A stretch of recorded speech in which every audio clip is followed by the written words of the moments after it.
Wake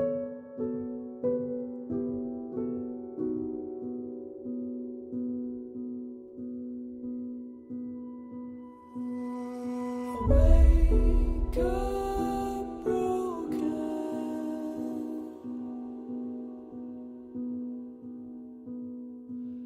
as the dust begins to settle.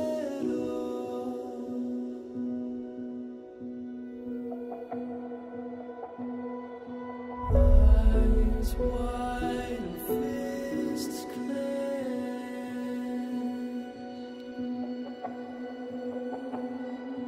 Revenge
Tonight on Countdown to Green, we talk with Garrett Lowe, Blade Whitt, and John Wood from Wood Brothers Racing. We go rapid fire with the 2022 rookie class, and we take a look at how you race at home with the Logitech Show Us Your Rig segment. All that and more tonight on Countdown to Green. 'Cause we're invincible.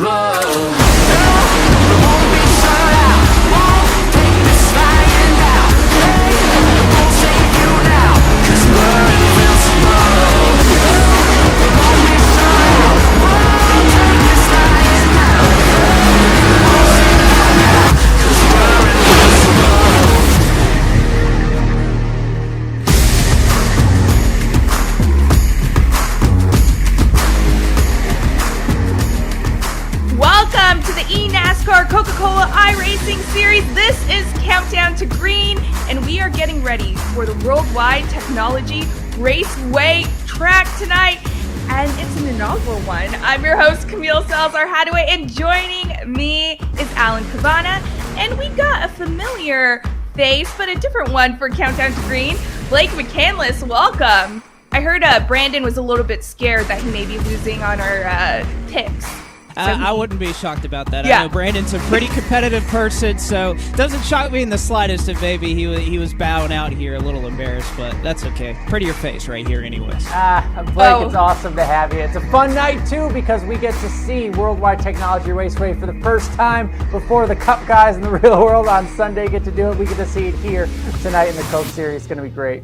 It's going to be great. And also just props to our production crew with our amazing new opening. Yeah. You love that. I saw that. Yeah.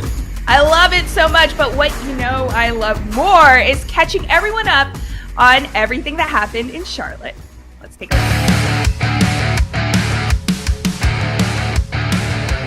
And as always, we're happy you're spending a Tuesday night with us here for some live eNASCAR action. The pace car's off and in, the field in the hands of Michael Conti as we say, let's go racing at Charlotte. This is the Coca-Cola 150.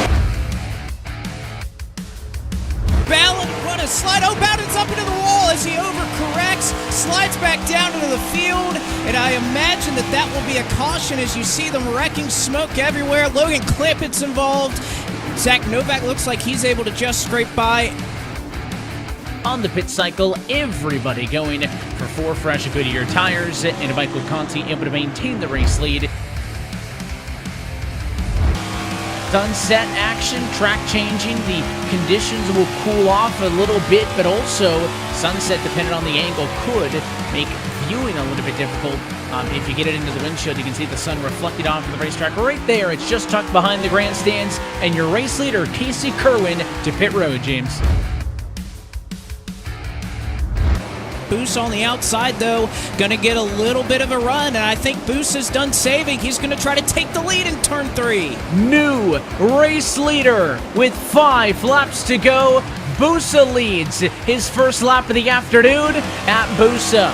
Trying to hang on. They are both 0.6 of a second clear from Wilson. Busa last pitted 70 laps ago. Novak 67. He's got a little bit more if he needs it coming to the white flag. Matt Busa with a couple 100 feet to go. Gonna get wins in back-to-back seasons for the first time in his career. Matt Busa does it and wins at Charlotte.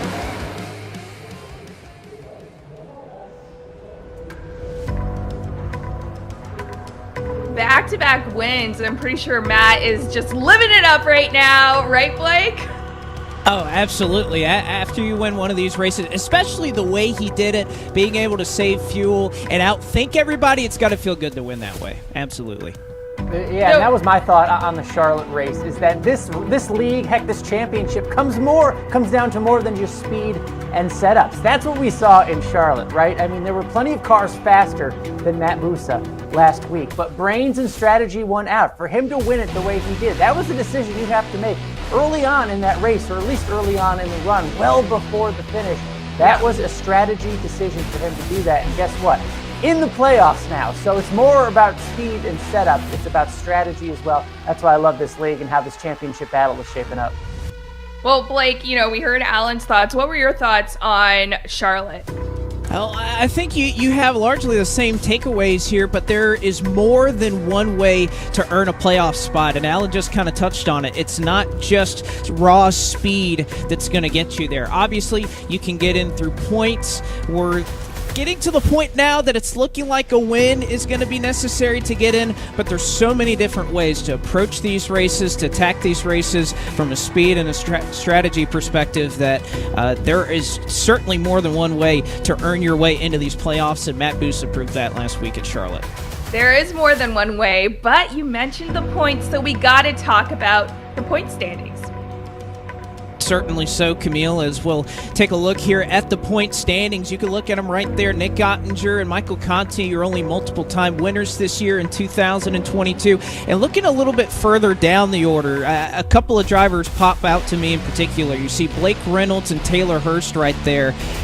One top five between both of those drivers. So it has not necessarily been those spectacular runs that we've seen out of those two, but consistency has been key for both of them. 7 top 10s, only 1 top 5. They've been able to hang around. And also look, Team Dillon straddling that playoff cut line right there for Corey Vincent and Taylor Hurst that are both on the outside. And of course, our rookie in Liam Brotherton hanging on in 19th. Congrats to the rookie coming in. But Alan, we got to talk about those teams. Yeah, the team standings, because we've had another change at the top. Jim Beaver Esports back on top, really just proving how competitive this team title is this season. Check out Rise Esports, entering the top 5 after 2 their drivers, both in the top 5 in Charlotte. Then there's the other side of the coin. Charlotte Phoenix taking a huge tumble after one driver couldn't race in Charlotte. And Clint Boyer Racing, they had a terrible Charlotte race. They're hanging on to a top 10 spot. 2311 Racing, got to shout them out. I've been keeping my eye on them all year because they're the defending champions. They've been up and down. They were up after Charlotte, so credit where it's due, Camille. Credit where it's due, and we have to give credits to the drivers. There's a lot that goes in their head race after race. And Alan, I believe you have one of the drivers from Wood Brothers Racing to catch up and just figure out how they go through the series. Yeah, because it's such a tough competitive year, right? So we got the Wood Brothers drivers on tonight. We're going to start with our friend Garrett Lowe. Lowe's been with the Wood Brothers, joined them this year. So Garrett, you're joining us now. What made you join Wood Brothers, and how has it been with this team? It's just good family. They're just such a good organization, obviously family oriented, which is something I love to work with. So for me, that's a big part of it. They've always been great to me, so I'm just going to keep sticking with them as long as I can. Well, we're going to this new track, World Wide Technology Raceway, for the first time. So how do you do it? How do you prepare for a new racetrack that, look, you guys have never raced on? Yeah, so the preparation for tonight has been really rushed. With the one-week turnarounds in Charlotte, we've had to really up our game on how quickly we're building these cars and getting the car dialed in. And honestly, it takes a lot more time with this car to get it set up exactly where you want it. So having only 1 week and also being Memorial Day weekend, busy weekend with racing, that kind of deal, it really does change how you have to approach it. And I've definitely spent a lot of time the last 2 days to just try to figure out where that edge is on this car this week. You added a new teammate this year. We're going to talk to him in a little bit. But Blade is on the team now. What's that been like, him joining the team at Wood Brothers, and what's it done for the crew? It's been a lot of fun to race with Blade. I actually passed by him this weekend at the truck race on Friday night, so that was cool. Stop and talk for a minute. But yeah, great guy. He's pretty cool to work with. We often start around the same spot, but then during the races, we're back and forth moving around. So usually early on in the races, we're somewhere near each other, which is pretty funny. I love that you live near the Charlotte area. There was so much going on Memorial Day weekend here in the area. You raced on the real side of things. What was going on for you Memorial Day weekend? Yeah, so this past weekend we visited Hickory Motor Speedway for the Southeast Legends Tour. It's our first time running with the tour. We were really wicked loose off the truck. So we made some huge swings. We were probably 4 rounds in on the car to get it tightened up, and still couldn't get it tight enough. And that new sealer they put down is all gone. So it was a big swing for us where we'd been there a couple weeks ago. We were out in left field to start practice and ended up breaking a motor mount in the race. And Not sure where we finished, but it wasn't good. So, but yeah, we're looking to get into a limited late model sometime this year and hopefully get it ready this summer. We got the car, we got an engine, transmission. We're just waiting on a little bit of sponsorship to help us get the car finished up and run some races this summer.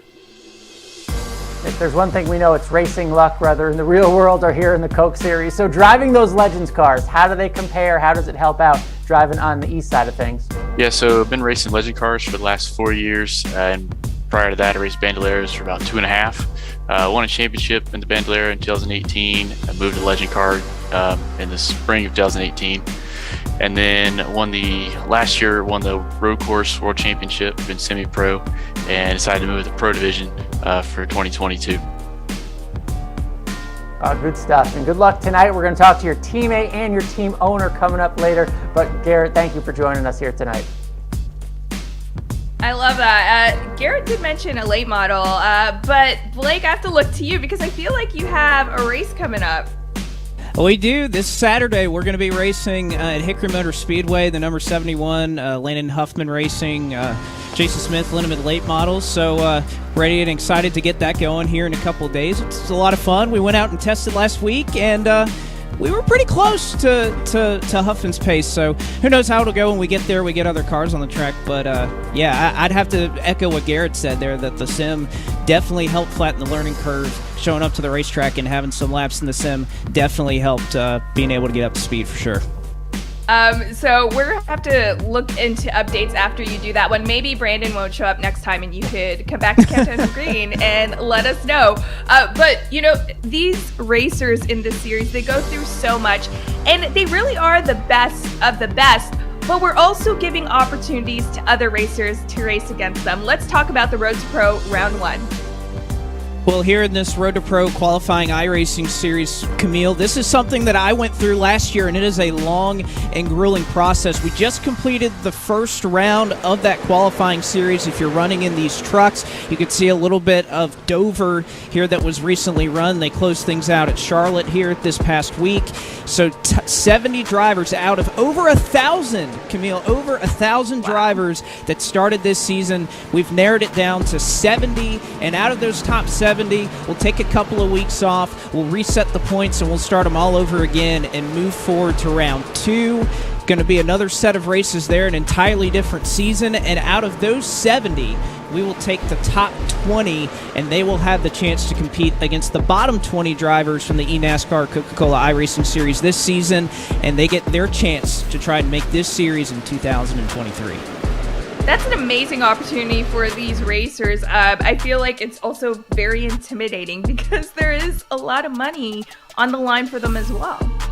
It's a lot of money. It's a lot of work if you think about it. If you're going through this qualifying series in the trucks and then you get to move forward to the Contender Series in the Xfinity car, this is an entire year-long process that I went through, and I didn't even get to the Coke Series. I got kicked back down and got put here at the booth this year. So, yeah, it's definitely a long, tedious process, and you got to be committed to it. A lot of work goes in, and the competition is just so tough to get to this level. It is tough, but you know what? We're happy you made your way to the Coca-Cola Series another way in the booth. Alan, we got to talk about your interview with Garrett.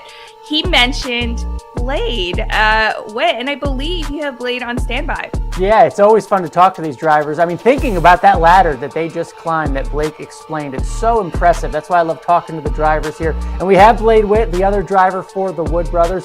He's the one who just joined Wood Brothers this year. So Blade, what led to the decision to join Wood Brothers Racing here in 2022?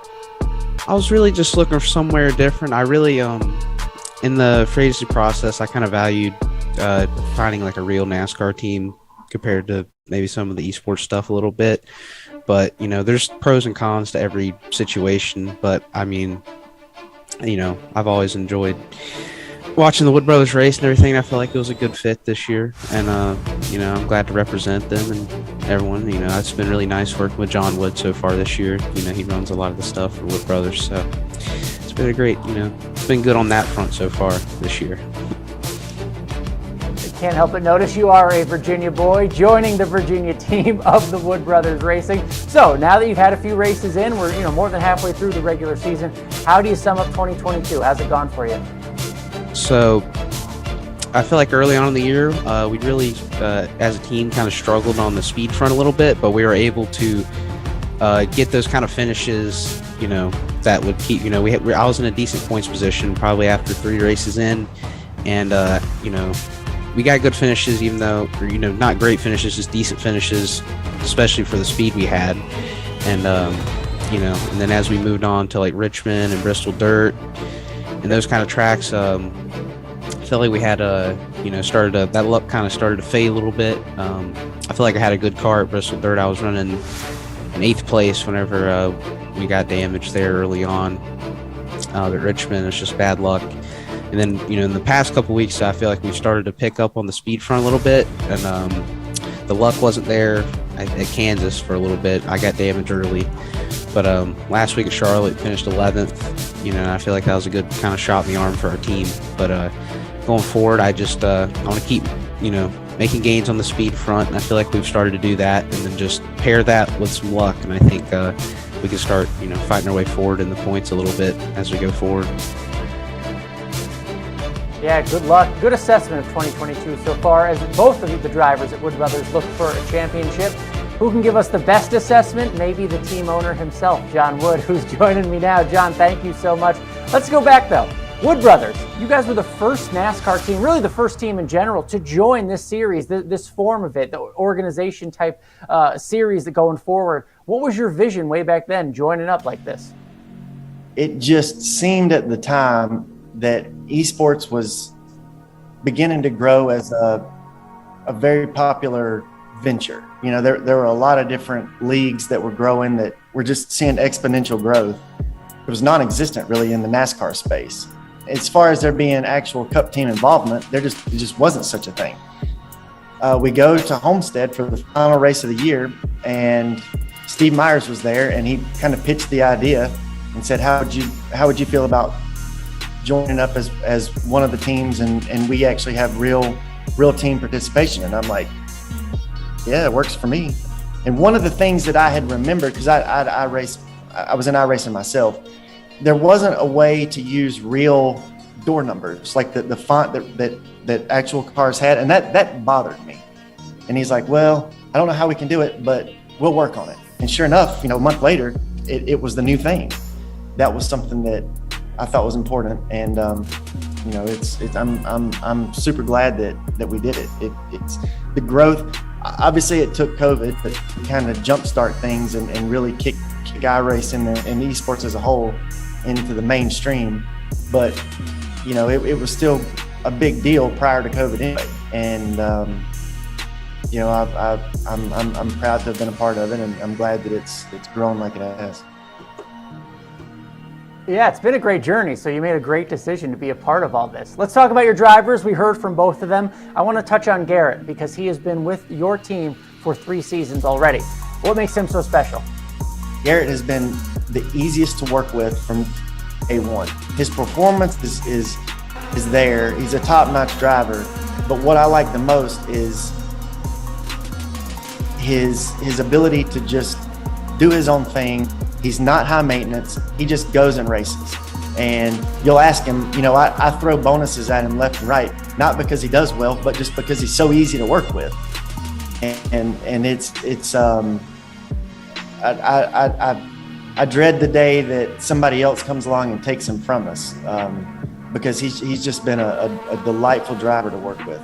The legend car experience that he's got, it obviously helps him. He knows so much about these cars, but I think that's one thing that helps a lot of these guys that makes the best better than the rest is they're either real world experience working on cars, mechanical engineers, whatever they are, or in Garrett's case, drivers. They just seem to do a little bit better than the guys that are virtual only. I don't think it's an accident that you hired a real-world driver as one of your sim drivers. You are a former driver as well on the NASCAR side. You're also obviously an iRacer. So how do those two compare, both real-world and sim? It's as close to the real thing as it gets. The one difference that you can't really replicate in a simulator is the the feeling that you get in your back and your body when the car is about to spin out or something to that effect. You can't really replicate that, but everything else is just as real as it can possibly be. Good stuff, John. Appreciate you joining us. And it's just, Camille, Blake, it's great to hear from the drivers, and especially an owner who knows, so intimately the real world aspect of it at NASCAR's highest levels and then the highest levels here in iRacing. It's just a great team to be involved with. I just love that they seem like such a family. There's so much love going always for them. Alan, also, that was an amazing interview. Thank you so much. We love when you ask the hard-hitting questions, but you know what? Our production team decided to get in on that action and actually connect with some of our drivers for some rapid-fire questions. Day job? I don't have a day job. I'm a pilot. I'm a first officer for Porter Airlines. I work in an elementary school. That's over with now. It's summertime, so right now, got nothing. Just iRacing, and I'm doing some stock market stuff right now and doing some sponsorship stuff for my Xfinity Racing. I'm an engineer at a place called Newport News Shipbuilding. I work on submarines, engineer for them. I'm not sure I've ever tried it, but I'm a big fan of pineapple, so I think yes. I say no. I just think it's kind of awkward and weird. I think the taste kind of would taste okay, but it just looks wrong. No, not just no, hell no, absolutely no. No. Yes. Okay, I gotta make a clarification though, alright? Since I'm from New Jersey, and us New Jerseyans and New Yorkers, we're very, very serious about our pizza. In the right scenario, yeah, pineapple on pizza is okay. I think it would be my roommate Vicente. I think it's being him. I don't think I can go turn down Vicente because I've known him for so long, and he's obviously my best friend. So maybe Vicente. I don't necessarily know why, but I feel like he's just smart enough to know what to do. Oh God, be Cody Bias. I'll go with Ricky Bobby. Cole Trickle. He's the man, the legend. Ricky Bobby. Oh, Cole Trickle. Cole Trickle. I mean, Tom Cruise. Coolest dude, so yeah. Oh, trouble. There's wrecking behind. Big crash. White flag, here they come. Garrett Main's gonna take the lead. Something along the lines of that. Probably the way this year's gone. Probably, the 69 hard in the wall again. I'd have to hold my nose. I'd have to be like, coming to the inside, like that. That would be my impersonation. Well, right now it's probably Parker Retzlaff. We seen him fly into a wreck at Charlotte and threw me off a little bit, but I'm just gonna say Parker because we always find a way to be in the same wreck with each other. I don't really have anyone I don't like, but I would say Corey Vincent because of the clash. Probably, I'd say Liam Brotherton has ran into a lot of people this year. Easiest answer is always to pick Ray Alfala, being a former crew chief, as a meme in a way to beat Ray every week. Colin Bowden. Clampett, he's probably the first one.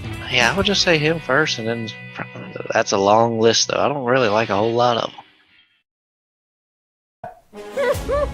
Oh, that was great. For great production there. Guys, they are running out of fingers to point at each other because everyone is pointing at different, when you ask them the rival question. There's no PR with these guys. They all answered the question, so thankfully we all know who's enemies with the other person. That was awesome. I mean, I feel like our production crew just set the rookies up in a trap, but I love how all of them chose Vicente as an Apocalypse, co-partner to get through it. But there was no love for pineapple on pizza. As a Canadian, I'm offended.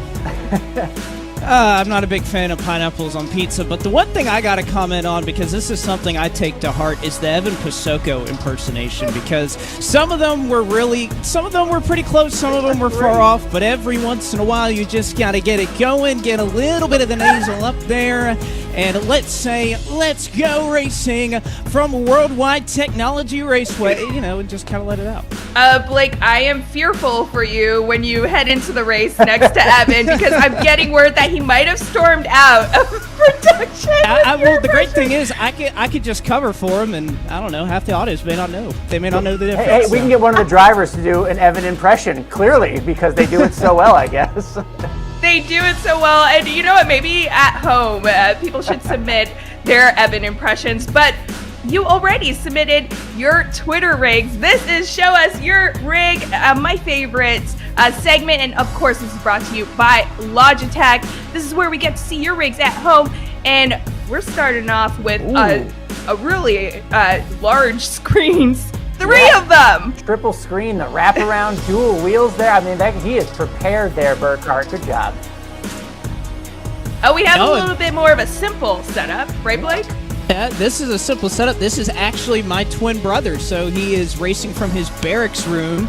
Thank you for your service, Philip. He'll love me saying that. But yeah, this is a new G29 that he just bought a couple weeks ago. So this is kind of his basic setup in his barracks room. I love the fact that you didn't find any of your components for your rig in his setup. No. We have another one. Whoa, you can tell this is a race car driver right here. Oh, yeah. My goodness.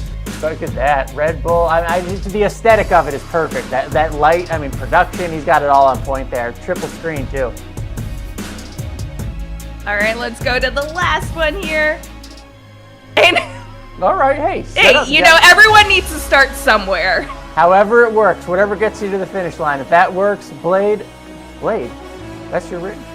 Yeah. Is that Blade? Yeah. This is actually, he had to travel out to Charlotte, I think, for a funeral, and he ended up setting this up aside from that, and this was what he ran on last week. So it is not all about the fancy setup.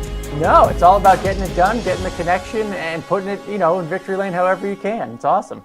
Exactly. So make sure to send us your Twitter rigs. Tweet us at eNASCAR. Tag both NASCAR and iRacing, and then you should get. I feel like all the love that we give. It's all love we give to all submissions of Twitter rigs. But there is no love sometimes when we go against each other and we talk about our picks. Alan, actually, Blake, you know what? You're the guest. Let's start with you. You have Brandon's pick, right? I do, and of course, unfortunately, Brandon couldn't be here, was a little sick tonight, so I'm filling in at least for his pick, so this is probably the kiss of death. I'm really sorry, but Jimmy Mullis is going to be Brandon's pick to win tonight. Jimmy Mullis is a driver that always seems to show up around this time. You see it in the Cup Series as well. If you get hot during the summer, that can make a big difference in your championship push, and right now, Jimmy Mullis, he's shown the last several years, this is when he starts to turn it around. He had a great run at Charlotte, so Jimmy Mullis, your winner tonight.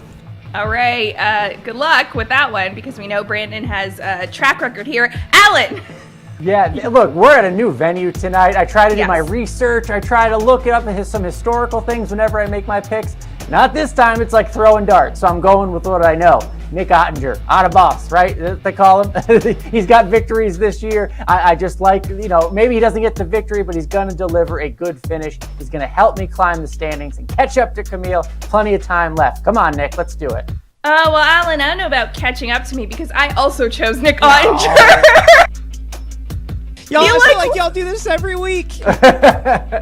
Promise you at home, we have not planned this at all. It's just that Alan likes copying me. I don't. Yeah. It's a good strategy, Camille. It's a great strategy. Well, it was awesome to have Blake joining us today on Countdown to Green. I know you got the race up ahead. You have to get ready for that. Alan, it's always a pleasure. And at home, make sure to stay tuned because the inaugural race for World Wide Technology Raceway is just after this break. We'll see you next time.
Your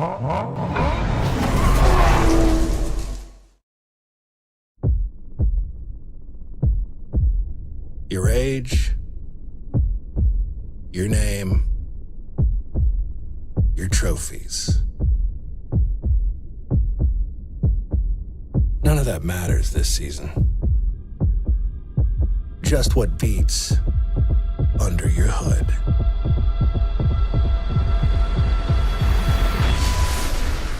I am NASCAR.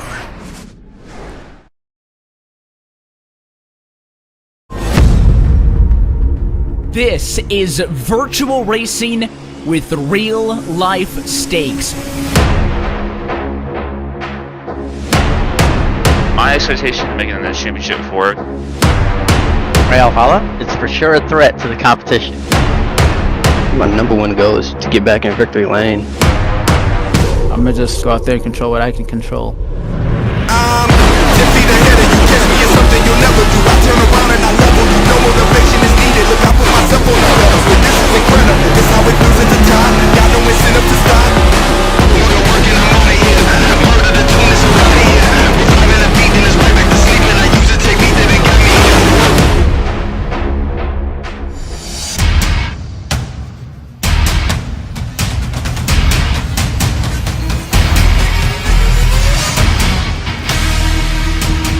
The road to $300,000 runs through the Gateway City, where tonight from iRacing's virtual World Wide Technology Raceway, we say good evening, sim racing fans, and welcome to round 9 of the 2022 eNASCAR Coca-Cola iRacing Series.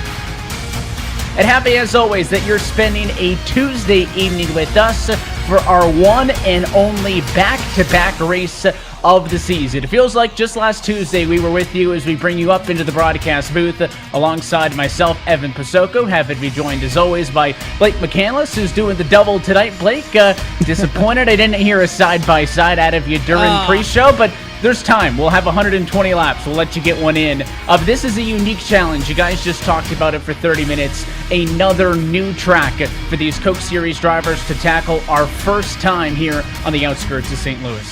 Which, by the way, Evan, I love the mustache that you got going on right Listen, here. I'm used to a week to get all dolled up and ready, right? This back-to-back's not for me. Yeah, it's not a lot of time, but should certainly be an interesting challenge with this being the first time the series has been here. It is going to be A1. It's unique, A, because first time we're here, but it's unique, B, because there is no other track like this on the calendar. Tell us more about it as we look at our track analysis. Well, as a look above the World Wide Technology Raceway here at Gateway, you see it right there, a very unique racetrack, not a whole lot of banking, only just 11 degrees in 1 and 2, 9 degrees in turns 3 and 4, a relatively new facility, a long racetrack, a 1.25-mile facility here, Evan, 120 laps. It's going to be a little bit of a distance here in this race, but should provide some challenges with this next-gen car as we're going to ride here and take a lap here with our virtual Keegan Leahy simulator, I guess as we can call it. And this track, Evan, so difficult to get around. Really just kind of 1.5 grooves, and if you miss it, you're really going to suffer. You can see getting off of the corner, you're going to see a shift about right there. There you have it. These next-gen cars definitely going to be shifting at this racetrack. You get into 3 and 4, and this is where you have a little bit more wiggle room. You'll see cars ride along the curbing and almost into the grass as we see right there, and drivers really using a lot of racetrack in 3 and 4, and then these long straightaways. Draft's going to play a big key tonight.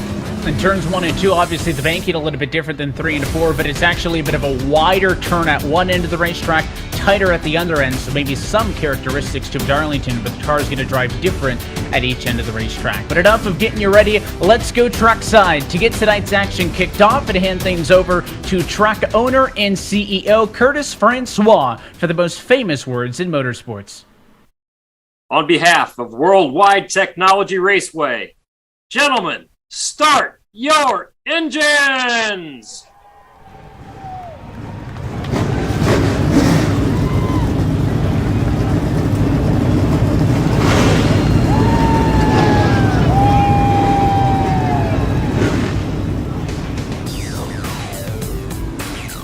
For For the 5th time in his career, Cody Bias will start on pole. His Motorsports Ford Mustang will bring us to the green flag alongside XSET's Casey Kerwin in 2nd.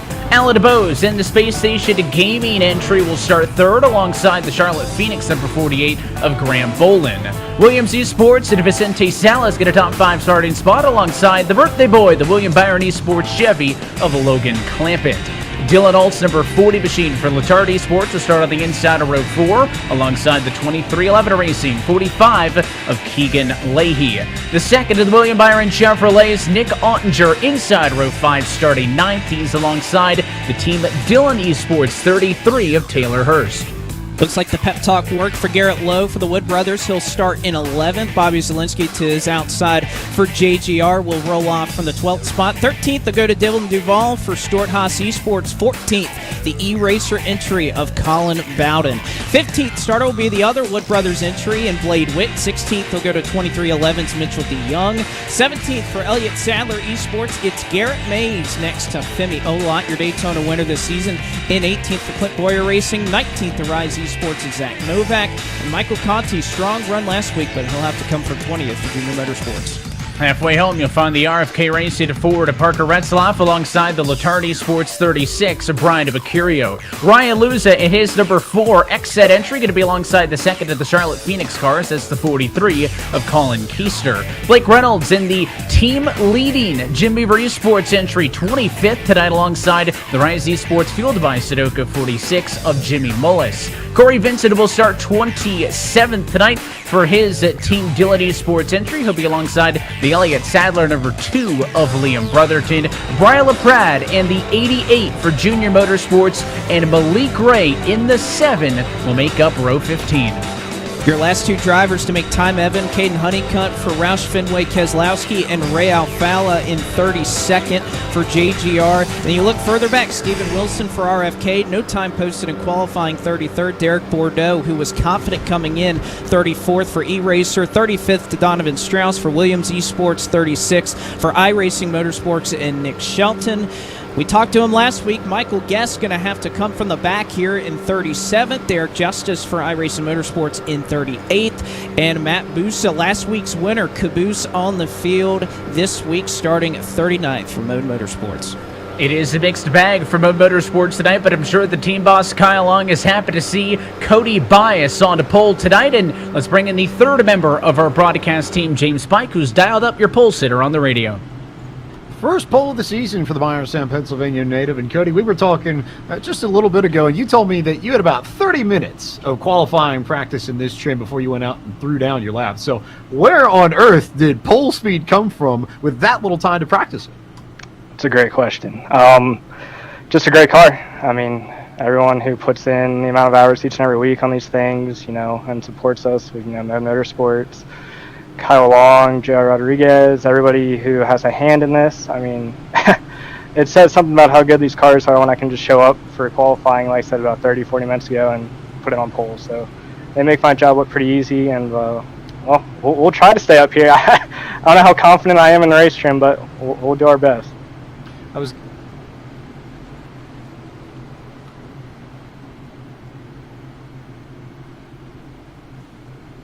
We'll let you get back to it, Cody. Thanks so much for the time, and we'll be checking into James on pit lane as well a little bit later on as we go over the course of the night. Blake, we talked about our ASUS track analysis. Now let's take a look at the tail of the tape for the race and look at our ASUS race analysis. You see right there, Evan, one of the longer races that we've had this year, 120 laps around this facility, a mile and a quarter, going to be 150 miles. Pit road speed here, though, a long pit road down this front straightaway down to 45 miles an hour, so you're going to lose quite a bit of time there, 23 to 26 seconds. Of course, 3 tire sets, 3 sets of Goodyear Eagles on pit road, along with the 4th set that they have on their cars right now. And that fuel window here, this is where it gets really interesting. You have long flat corners, you can lift pretty early, you're not going to lose a lot of time. So if there's any track, Evan, where fuel mileage may come into play, this may be another one. Of course, this track is no stranger to NASCAR competition as we take a look once more with the birthday boy, Logan Clampett, looking for a little bit of birthday magic. He will start from P6 tonight, and while he and the other drivers here may not have driven this track in a next-gen Cup car in this Coke Series, this track has played host to real-world NASCAR Camping World Truck Series races almost every year since 1998, and of course, it has been a staple on the service as well. So first time at a Coke Series, not totally, though, unfamiliar. Pace car going to be in this time. The field is in the hands of Cody Bias as we say, let's go racing at Gateway.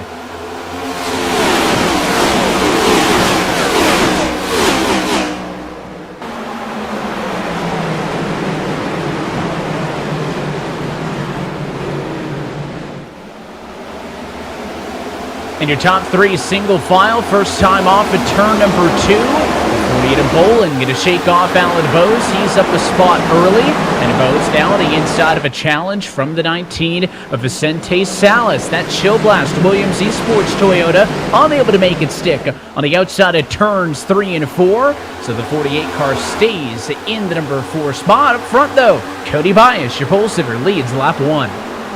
You can see kind of everybody fighting to get into that middle lane in turns 1 and 2. But Evan, early on, I'm looking at a lot of these cars, saw a lot of fishtailing off of turn 4. We know how much these teams have set up for speed, and they've been a little bit on the looser side the last couple of weeks. I can only imagine, though, if you're loose early on in this race, it is going to be a long night for you. And we'll see as this race develops, we get a little more heat in these tires if that cool condition or loose condition continues with some of these drivers. As you look, Keegan Leahy side by side for the 8th position with Dylan Duvall. And you can see aside from those top 10, nobody else really able to single file things out. They're side by side from Duvall on the back as he's able to get the better of the 45 machine of Leahy on the outside line. Of course, that end of the racetrack, turns 1 and 2, the tighter but more banked part of the racetrack. You get down to this end in 3 and 4. It's a little bit of a more broad corner. Banking gets sliced from 11 degrees at the far end of the racetrack down to 9 here. You referenced in the onboard lap with Keegan Leahy of all people that drivers might be getting down to the apron and the rumble strips to the inside at that end of the racetrack, and Leahy's having a good night so far, just trying to get up to that 41 machine and stay top 20 in the points. New race leader though, lap number 4, Casey Kerwin led it last time by, snatches it from Bias, and he takes early command here at World Wide Technology Raceway. Well, it looks like that little bit of qualifying practice worked out for Bias. He was able to execute, but this is where that lack of race practice is really going to show up when you have so many talented drivers, much like Casey Kerwin here at the front of the field. You see 3 wide, DeYoung, Bolin, and Blake Reynolds down there on the bottom. Reynolds has been making up a lot of ground. We'll see if 3 wide works. Those cars in the upper lane in that dirty air, but they're all trapped behind Femi Olot and Garrett Maines. And you can see the damage on the door of Garrett Maines there. There was contact last lap into turn 3. He, Michael Conti, and Femi Olot got together. It was a bit of a scare. They all held on, but that's kind of what created that big checkup and gave the damage to the left-hand side of Garrett Maines' Chevy Liner's Chevrolet Camaro. Doesn't look like it's hurting them all too much, though. Still on the inside of Blake Reynolds in the General Tire Ford Mustang for Jim Beaver Esports. The 31 with the inside on entry is able to take that spot away and defend. Speaking of defense, Bias not only lost the race lead, but he is under fire from this man, Blake Graham Bolin. Made that lap 1 pass on Alan Bose. And the Charlotte Phoenix Toyota looking for more, trying to bounce back from not a great week at Charlotte, of all places, last Tuesday. Well, you see him trying to duck the nose out and get to where he can start to side draft and get to that left rear quarter panel of Cody Bias. Not quite able to do it right there. You have to get a really good run off the corner to be able to pass here, or else that bubble, you're going to push that car in front of you forward. So this is going to be a racetrack, Evan, where you need a really fast car. You're going to try to force people into mistakes. That's the best way you're going to be able to pass, and there's a mistake right there. A little bit of a slip up from Bias, but he's able to hold the bottom, hold the serve, and keep that second spot to himself. So far, so good, but you are seeing Kerwin pull away by some 0.5 of a second over this group of 4 behind Bias, Bolin, Bose, Clampett, 2, 3, 4, and 5 on the racetrack right now, and actually starting to see some drivers throughout the rest of the field get single filed out as maybe get opening there. Bias a little bit loose on corner exit. Here comes Bolin underneath, and they'll go side by side in the battle for second and third inside the money line. And through to P2 is Graham Bolin. Contact now for third. Bose gets into the door of Cody Bias as they come off 4. They hang on and still nose to nose with now Bose clear in the center of 1 and 2. Yeah, Bias right now looks a lot looser, and he's not able to get down to the bottom. He's heating up those tires, and we've seen time and time again, kind of like Colin Bowden last week, started up front, but if you start with the loose car, it never gets better. We know these next-gen cars, you have to drive them so much on the edge. It's what made the Cup Series race at Charlotte so entertaining, but if you're Cody Bias, it makes these cars such a handful, and Bias now from 3rd back to 5th, and even Vicente Salas going to try to make a charge. I can see Alan Bose running a very good spot, 3rd position at the moment. He is the only Space Station Racing Toyota in the field here tonight, and that's because his teammate working his day job tonight, Blake. And I know we heard this if you were listening in during Countdown to Green and heard about what Kyle Peddle does as a day job. He's actually a first officer, and you can see there's a picture of him, top left corner of the screen, that he tweeted out today, a first officer for Porter Airlines. It's his 6th straight day of flying, Blake, but my favorite thing is bottom left. That is a live look at his flight on approach, coming in for landing. So I think that's a valid excuse for not being here right now. Yeah, I think that every once in a while the job has to take precedent, and he's not piloting an eNASCAR machine tonight, so he's up in the air, and not up in the air for too much longer. He'll be landing here in what seems like just a couple of moments. Well, I'm sure he's cheering on Alan Bose, who has a solid start to the night running P3. And I believe that's the second of those legs going into Halifax, so flying over the homes of a couple of his fellow Coke Series competitors. He's got a thing for speed. Whether it's 200 miles an hour in a virtual stock car or 500 knots up in the plane. He's having a good time. So shout out to Kyle, and wish him safe travels until he's back with us in a couple of weeks' time. Side by side down the road with the man who we have given nothing but bad luck to the last 2 weeks, and that's Colin Bowden. He has struggled on green flag pace last couple of weeks when we've checked in on him, and right now is doing his best to hold off Taylor Hurst. Hurst has actually slid down 5 positions from where he started, but despite the inside being the place to be in most of the battles tonight, Bowden doing a good job of trying to finish him off on the outside line. He's done a great job riding that outside, and there's such a small margin of error there, Evan. You can run that outside, and you can run it well like Bowden's doing right now, but if you barely miss that corner, you're going to wash up the racetrack and give up a ton of time. But Bowden doing about as well as you can right now, as we're going to ride on board here and give you an idea what these drivers are facing here at World Wide Technology Raceway. You can see Ryan Luza, your 2017 Series champion, trying to pull up the Blade Whitt, and unfortunately for Luza, not a whole lot of clean air in front of him. Yeah, you can see all the side-by-side up in front of him. Luza's kind of at the back of this archipelago of race cars, fighting from position 14 on back right now, and he wants to go to the inside. That 16 to Blade Whitt opens up the door off of turn number 2. Luza going to go down to the inside, and this one will be a dance for 17th position, but he can't really commit to it all that much because Michael Conti, who is once again rocking the patriotic paint scheme on that WR1 Sim Chassis Chevrolet for Junior Motorsports again this weekend, coming off of the Memorial Day long weekend. Conti doing a good job of defending there. He is up 4 positions, and now Luza going to have a real opportunity to try to go back down and make that position. But as we continue racing into the night here at World Wide Technology Raceway, I want to bring back in our Grand Marshal, Curtis Francois, who first off got us going in a great way. Curtis, we appreciate that, and thanks so much for the time. Of course, we're looking forward to a real exciting weekend of NASCAR racing at the Speedway. Just tell us, what is a day in the life for you being the CEO and owner of a racetrack like? Well, I'm the owner of the racetrack, and I'm the president of the racetrack, and I actually purchased the racetrack about a decade ago. So we've been working hard for the last 10 years to make our racing happen here and play a role in all things racing at World Wide Technology Raceway. Well, it's a week of firsts. First eNASCAR Coca-Cola iRacing Series race here virtually at your track. It's also going to be the first NASCAR Cup Series race at the racetrack this upcoming weekend. What can fans expect?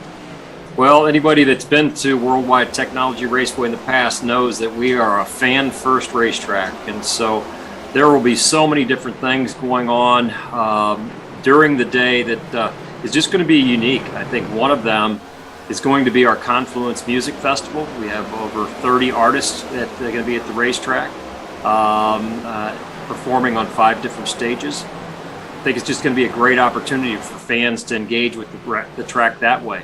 But something I'm really proud of that's going to be fun for the fans is to come through our fan walk on their way to the new fan zone. The fan walk will take them right next to the garages so they can see their favorite drivers and crew members working right on the car. So that'll be a neat opportunity for people to do that, as well as they come into the fan zone. There'll be so many different activities going on within that area. And bands and all of the fun things that go along with that offering. The other part that's super cool is for folks that are visiting and are coming to our Midway, World Wide Technology, our partner, will be offering an augmented reality display that is something that the fans can actually participate with, and that is directly aimed at the racing business. So that'll be a neat opportunity, and I'm telling you, there's so much more. It'll take me the rest of the afternoon to tell you everything. It's going to be a great afternoon on June 5th. We're looking forward to catching it live if we're there in person, or for those of us who are going to be tuning in, looking forward to a real exciting race weekend. Thanks so much, Curtis, for your time. Again, that is our special guest on tonight's broadcast, Curtis Francois, the CEO and owner of World Wide Technology Raceway. And of course, want to remind you, if you want to stay up to date with the latest news and updates from the world of eNASCAR, sign up today by scanning the QR code in the bottom right-hand corner of your screen, and you'll stay up to date with iRacing, the official simulation partner of NASCAR. On board with Parker Retzlaff, but he is under fire right now as the challenge comes underneath, courtesy of Malik Ray. 3 wide down the back straightaway and through the middle. Retzlaff stays on the throttle, survives for now. But that's M-Seat's Ford Mustang. Malik Ray going to try again, and they'll be side by side off turn 4. And they actually queued up over the chat. There was a little bit of contact that right before we got on board there between Ray and Retzlaff getting into turn 1. You can see Malik Ray and his unique rig right there, but you see there's a whole group of cars here, Evan, that are just really making their way through the field quite quickly. Malik Ray now up to 21st. He started back in 30th. Derek Bordeaux, who's just behind this battle, started in 34th. He's up to 24th. So we're seeing a lot of separation here tonight. These next-gen cars have created very similar speeds, but I think with the degree of difficulty in this racetrack and how much a good versus a bad handling car will hurt you here or help you, we're starting to see that if you have a fast car, you're really able to make your way through the field. That's going to be the key, as this race has been incident-free through the first 22 laps of this one. Graham Bolin eyeing the race lead to the inside, side by side for the top position. Kerwin has led the last 19 strong, but Graham Bolin has been chasing him down, and they are on each other's door, fighting for the race lead, James. And Graham Bolin was really frustrated behind Cody Bias earlier on in this race. His crew had to calm him down, but once he got past Bias, he started to click off consistent laps, and his spotter and crew chief constantly reminded him, you're the fastest car on track by a half a tenth. That's continued. He's run down Casey Kerwin from over a second back, now taking the race lead, and he's still all in his own zip code so far as lap time goes. Looks like Graham Bolin's got a lot of wrong run speed. And he has gone to the race lead. He now the third different driver to lead a lap so far here tonight. It has been a strange year, Blake, for Graham Bolin. He has 3 top 3 finishes. He's also got 4 finishes outside of the top 24. Looking for some consistency and into the race lead early from iRacing's virtual Worldwide Technology Raceway. It is Graham Bolin on top of the board.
There's a reputation on the track, being built this very minute. One that embraces the crazy. Oh my goodness! The fast. And the unpredictable. That looks into the eye of the competition and screams, bring it. Loud enough so the whole world will see it coming. I am the NASCAR Xfinity Series. I am NASCAR.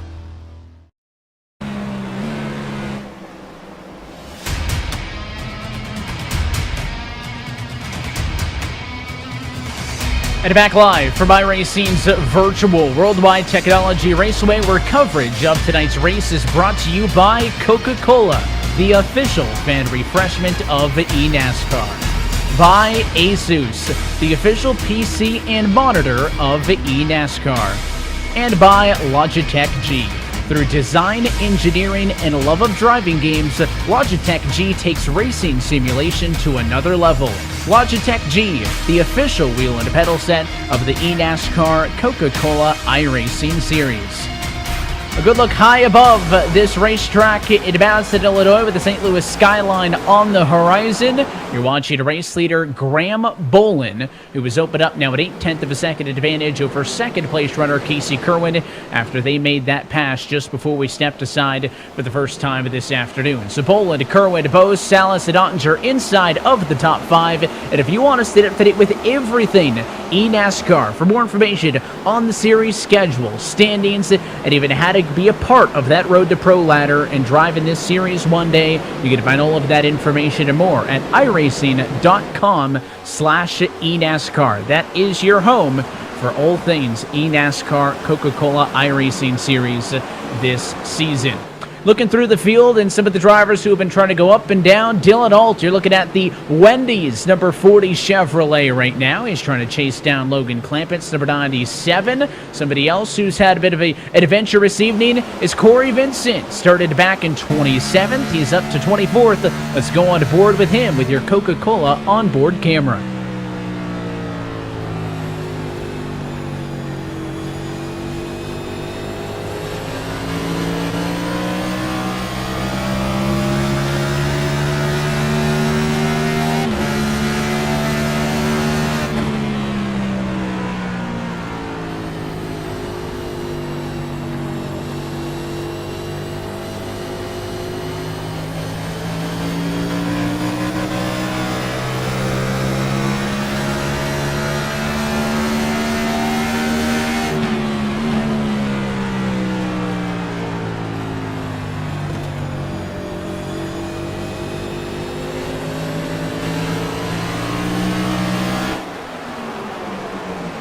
Well, from that onboard, Blake, you're the driver analyst of the two of us. Anything you picked up on, listen into what Corey Vincent's doing behind the wheel of the 3 as we look up and follow the battle with the 19 of Salas? Well, it's about what I expected, Evan. You're definitely going to downshift right as you get into turn 1, and a lot of these drivers thinking about conserving those rear tires, because if you're shifting at both ends of the racetrack, obviously you're going to have a lot more turn. It's really going to wear out those rear tires. So downshifting as soon as you get into 1 and 2, but then letting the RPMs run low in 3 and 4 so that you're not overdoing it, you're not cooking those rear tires, because that's another thing that, talking to some of these guys before the race, was a huge concern, was the amount of tire fall off here is a lot more than what we've seen in a lot of the mile-and-a-half tracks. Also a longer race than what we've been seeing, right? Tonight's race, same mileage as what we saw at Charlotte last week, but that race at Charlotte last Tuesday was 1/4 distance of the NASCAR Cup Series race. This race here, 1/2 distance of what you'll see this Sunday when the stars of the NASCAR Cup Series head to World Wide Technology Raceway. As we scan for battles, looking at the battle for 17th position, Colin Keister, Mitchell DeYoung, Blade Whitt, Blake Reynolds, all here in the high teens. Colin Keister, impressive. He is up 7 positions. Everybody else back here in the red, really, Blake. So Colin's doing a good job of working through the field as this green flag run continues, and he spies another driver to the inside of Dylan Alt, and for Colin Keister now, make it +8. Keister doing a solid job right there, and Dylan Ault, unfortunately, that biggie bag is a little loose right now. And we've seen a number of cars that, especially as we get to lap 35 almost of this run, there is a huge difference this week than what we've seen in past iterations of this series between short run and long run speed. And right now, Colin Keister and a number of others really showcasing that long run speed. Unfortunately, Ault loses another spot to Mitchell DeYoung, and they're nearly wrecking on the front straightaway. Derek Bordeaux, hard contact with Blake Reynolds. They saved it, but both drivers a heavy amount of damage, but they keep it going straight. This was just behind this battle. They both went into the inside pit wall, but no yellow, so we stay green. And now Bordeaux spinning again on the back straightaway. He'll save it as you go on board with Mitchell DeYoung. So chaos and big issues for the 42. Somebody who's not struggling. Mitchell there. You see a bit of a crack of a smile for the driver of the Logitech entry as we go on board with him. And yeah, there's Derek Bordeaux. Damaged, missed the pit lane entry road, and he is going to barely get down there. It is a good point, though, to bring up, like, aside for the challenges for the 42, that access road, that's going to be big if we have green flag pit service. Haven't mentioned that tonight, and you don't see it at a lot of racetracks as we look at the battle between the 4 and the 21. This is going to be a tough place to get down because you can lose so much time. You saw right there Bordeaux out of control, I believe had a little bit of suspension damage, and apparently it is terminal as Bordeaux has already left the race and retired. So got a little bit of suspension damage from that contact that he and Blake Reynolds had on the front straightaway. Amazing job by both those drivers not to lose control of that race car, but obviously something that Bordeaux, he couldn't even keep it out of the grass in the access road. So a tough break there for the 42. Let's take a second look and see what happened here with the 42 of Derek Bordeaux. Before all of this happened, right here, when he was fighting, this was a fight for a top 20 spot. And then as they come off the corner, you see the 15 underneath, pushes up into him a little bit. There's one hit. There's the second where he gets a majority of the damage. And then it took him a whole lap of limping and nearly spinning it every single time to get back down to the pit lane. It is worth noting that he has Kyle Bushed the race car. He's just drove it right to the garage stall. His night is done. So Derek Bordeaux, the first driver out of tonight's race. All other 38 cars still in it and still, in fact, on the lead lap at this point. As you see Parker Retzlaff in the 6 machine trying to chase down the 75 of Matt Busa. Busa's an interesting point here, Blake, because his teammate started on pole. Busa did not take a time in qualifying, was assigned dead last, 39th on the grid, and he has driven his way past about half the field right now to P24. It's been an amazing drive for Matt Busa starting that far back, and at least at this point in the race, we're nearly a third of the way through and already up to 24th. So no doubt Busa has a fast car, could probably use a yellow or two to maybe bunch things up and get back up here. But guys, Nick Ottinger, he is on the charge at the moment. Ottinger that last time, a little bit faster, a lot faster than Casey Kerwin, nearly 2/10, and he's about a 10th better than Graham Bolin.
Little update from Nick Ottinger here. On the whole, pretty happy with this car. He's a little free, but a little bit tight when he gets in the throttle on corner exit, but that's also because he says he's driving aggressively on exit. He's struggling from the center to the 5/8 marks, being a little bit through 3 and the same thing in 3 and 4, but he said he wouldn't change the car much, if anything, just a little bit to keep up the track as it evolves over the course of this race. Largely, very happy Nick Ottinger.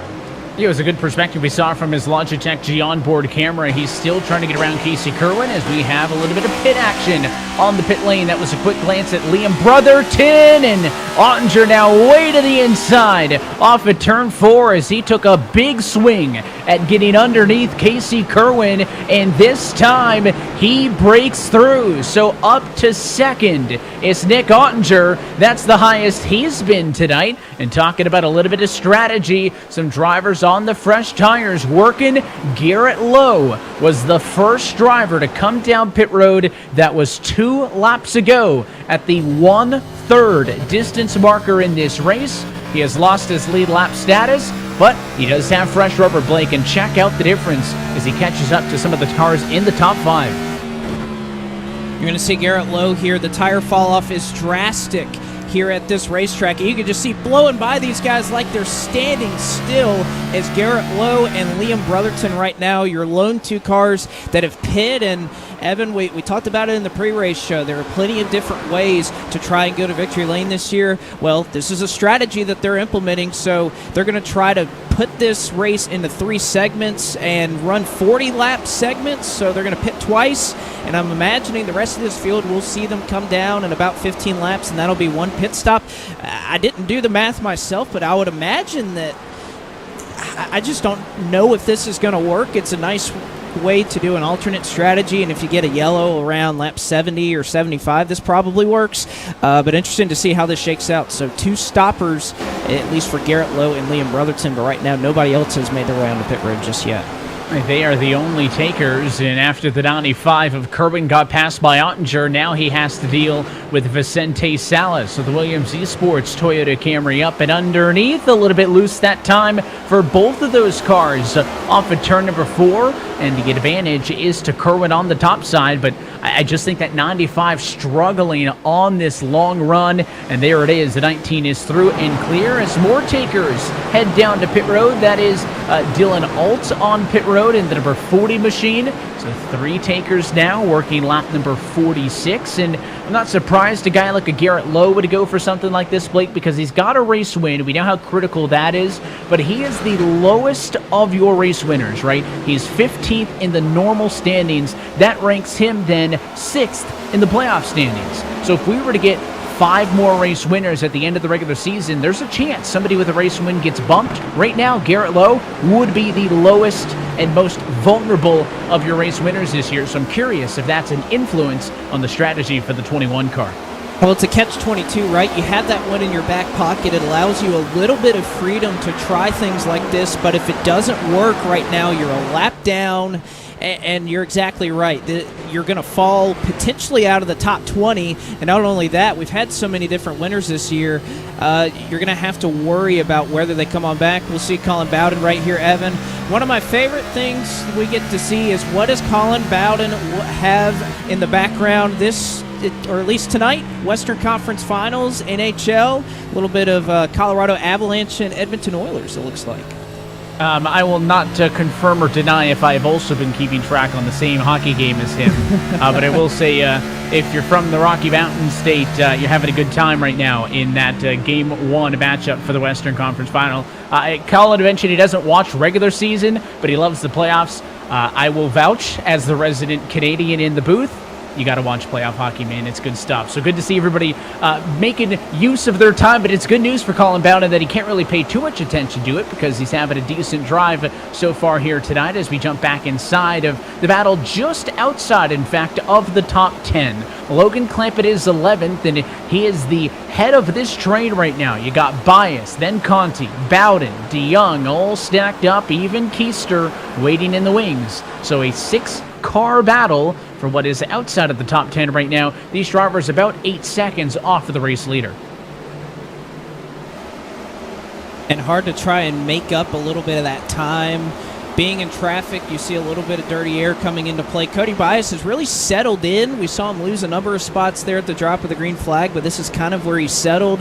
Michael Conti has looked bad fast through this portion of the field and has been working his way slowly forward, as we have seen in these next-gen cars all season long. You take a ride right there, you see Nick Shelton, one of those drivers that for iRacing Motorsports, Evan, that I thought would consider that two-stop strategy along with Derek Justice, but I'm going to try and at least ride it out for now. We know these drivers can make it to about 70 or so laps on fuel, so you can also kind of try to stretch it a little bit far. And Nick Shelton, former Coach Series winner, worked his way through the Contender Series last year. I was actually a teammate of his, so he did a little bit better than I did. Feels like we're watching OB Show, Brian Schoenberg drive, the way that Nick Shelton is up and on the wheel there in the battle for 32nd and 31st, fighting against Jimmy Mullis right now in a nice-looking number 14 iRacing Ford Mustang, painted by iRacing Cisco Scarmuza, who I know he and Drew do a lot to make sure those cars look good, and the 14 looking real nice right now on the racetrack, and hoping maybe that a little bit of strategy can kick in to help out Shelton, because, I mean, he's back there with some big names, right? Mullis, you got Reynolds, you got a whole bunch of guys back there who are looking for more. And they have all kind of been in the 20s or so tonight. There's a peek at the 33 machine of Taylor Hurst. He is just off of pit road now, and the SCW Chevrolet, so that means now 4 drivers total have opted to come down to the pit lane. I suspect that number will increase exponentially once we get to the halfway point. That's at about 7 laps or so. You mentioned 70 is your safe number. We're in the window to make it to the end of the race, but certainly I think once we get halfway, that pit strategy is going to increase exponentially and tenfold, and we'll see a big rush to pit road. One driver who's thinking about, do I go early or later, is Nick Ottinger, right? We saw the pass, Blake. He was able to get into second. What you haven't seen is a challenge for the race lead, and that's because Graham Bolin is 3 seconds ahead of him for the race lead. So Bolin checking out right now, having led the last 31 laps of this race consecutively. You see Ottinger able to make up a good chunk of time right there and try to make his way back about 3.5 seconds, but Graham Bolin has just been on another level. You see Blake Reynolds starting to make his trip onto pit road right now, and this is what I was going to talk about, Evan. Short pitting and getting track position is going to be the name of the game, so no shocker at all to see, I think, depending on where you are, you're probably going to want a short pit, and we've seen the massive difference in tires. Nearly 2 seconds from the beginning to the end of the run where they are right now. Even Garrett Lowe, a second faster right now than Graham Bolin, and he pit about 10, 12 laps ago. So there is a big difference. Wouldn't be shocked to see too many short pit. We see Keegan Leahy doing it as well.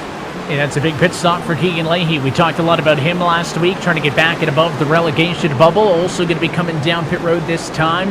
There is the number 9 car coming down pit road. So Michael Guest also down and in for service. It's pretty unanimous what is happening on pit road at 4 tires and fuel. Blade Whitt says that he's going to be coming down to the pit lane this time through. We saw a quick glimpse of Bobby Zelensky into the top 4 for the first time tonight. He is up 8 positions from the start. Your biggest movers, Ryan Luza plus 17, Malik Ray plus 16, and your biggest of all, Matt Busa plus 22 in the midfield as more drivers are down. DeYoung, Wilson, Whitt, a trio down onto the pit lane, 4 laps shy of halfway home. They might be listening to the broadcast. This is the short pitters trying to get that little bit of track position, get a little bit of clean air to help in their battle. You see Dylan Alt, again, he's on much fresher tires than the rest of the field. Dylan Duval, as well as Ryan Luz on those older tires and going to fall back just a little bit. So if this continues to cycle through, Evan, there's a little bit of a window here where these drivers that really short pit have an opportunity to perhaps leapfrog the field. You see Conti getting everything he can. There's so much time to be won and lost here at this pit entry with this access road. These drivers, I'm surprised we haven't seen one kind of overstep it yet and get into the grass, aside from Bordeaux, who had a damaged car. But as we see the cycle play out, this is going to be a difficult pit road to get on because there's so much time to be gained and lost. Yeah, it's 2 seconds a lap faster instantly. Your race leader, Graham Bolin, last lap a 36.381. His best lap when he had fresh tires early in the race, a 4.22. So instantly 2 seconds better, and that's going to wane a little bit, but you mentioned a couple laps into a run, you're still a second faster than old tires, so certainly there is an advantage to pitting earlier. When you take a look at your last pit stop lap under Coca-Cola scoring pylon, top 20, still yet to come down to the pit lane. It is still a majority of the field that we are waiting on to see this one cycle through. Liam Brotherton with first two pitted, the lead driver of those who have come in for service, with the exception of Garrett Lowe, I guess I should say. Lowe, I think, may be the net leader on that call in 21st position, as here comes the 25 down it on pit road. So Nick Ottinger is in. This is a big swing for the driver at the 25 Chevrolet. He gives up P2, and now my question is, are we going to see Graham Boland respond? What are Salas and Zelensky also now in the top three going to do in response to him? Casey Kerwin also in the number 4 spot. The number 95 car looking low, and he's going to head down to the access road. He'll follow Bobby Zelensky down pit road. So a lot of big takers coming in for service right on the money, halfway home, lap number 59, James. Yeah, we've had a lot of drivers in the top 5 that have been really happy with their cars. I don't think the same can be said for Casey Kerwin, who said, and I quote, "I'm plowing my face off in turns 1 and 2, and everyone can get back to the gas 3 car lengths earlier than me. Doesn't feel like there's a good braking point over there. Has been struggling to try and find the optimal entry, so they're going to try and free up that car a little bit, but he doesn't want to free it up so much that he might lose it in the center of 3 and 4, which is also a concern that he raised. So Kerwin's still trying to search for what he needs as Graham Boland comes down to pit road for the race lead. And a caution flag just as your race leader, Graham Boland, made it onto pit road. I believe he made it before the yellow flag came out, which means he should be allowed to complete his pit service. But this is really going to mess up your running order, because at the moment of caution, Zach Novak's number 5, the race leader. But I think the bigger story here to keep in mind is that there's only 17 drivers who have yet to come down pit road, so more than half of the field have already completed service, and Novak under yellow, Blake, just going to bring it in. I mean, not even going to wait for the pit cycle. He needs to come in now. Is he out of fuel? He Just looks a strange really call, slow. because I believe he's going to get a penalty for pitting before the pace car picks him up. The car is now under power again. There are more drivers down pit road, so it feels like they may have been right on their number. All these cars under power, but a lot of them were clutching on that access road to get here.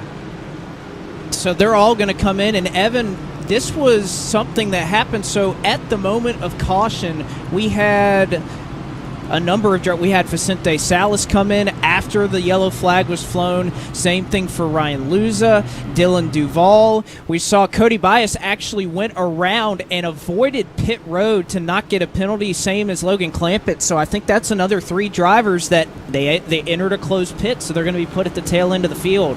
And so many of them couldn't make it back around. Oh man, this is what a scenario this is going to set up, because so many drivers, they had no option. They couldn't make it another lap around before running out of fuel. So this is really going to shake things up. And I think the driver who gets the luckiest in all of this again is Graham Boland. The caution flag came out, which closed pit road entry when he was 2.5 car lengths past the commitment cone. At that point, he was clear to complete his service. If he had pitted 2 seconds later, he would have been stuck down. Let's take a look at the pit lane entry. Watch as that blue number 48 of Boland comes through. He's in, yellow's out. There goes the red light, right? Boland was good. 1, 2, 3 other drivers, Duvall, Luza, 2 of them, they are forced to come in because the pit wall's already there, Blake. Those 2 behind, Bias and the Logitech entry of Clampett, were able to go through the dirt to get back onto the racetrack to avoid the penalty. But a great look there at how lucky Graham Boland was and how unlucky the 3 cars behind him were. I'm sorry, that's just an amazing call by the spotter to try and help them out. That is heads-up driving right there, and I know that if you're a driver, that's unfair, that's unfortunate, But it's just one of those things in racing that if you enter after the pit road is already closed, and it's so tough here because you have that pit wall and the access road, it's very hard to miss it, but that's just about as unlucky as it can happen, which, sometimes that's racing. So through all of that, despite the fact that you thought it would be bad for Boland, Boland is going to maintain the race lead. Let's take a look, though, at what happened to bring out this yellow. You're watching the 46 of Jimmy Bullis to the inside of Garrett Maines. The run down to turn number 1. They are both damaged from previous contact that he just missed it by a mile and absolutely wiped out the 31. It looks like he got a little hot into one, and when he hit the brakes, we know how well the brakes work on this car. Well, guess what? It locked up the left front, went right into Garrett Maines above him, and unfortunate for him because it's his teammate that's going to get the raw end of that deal because of that. And of course, Garrett Maines, an innocent bystander, he had a little bit of damage already, and that's certainly not going to help things on that 31 car. I mean, there's big drivers who lose out here.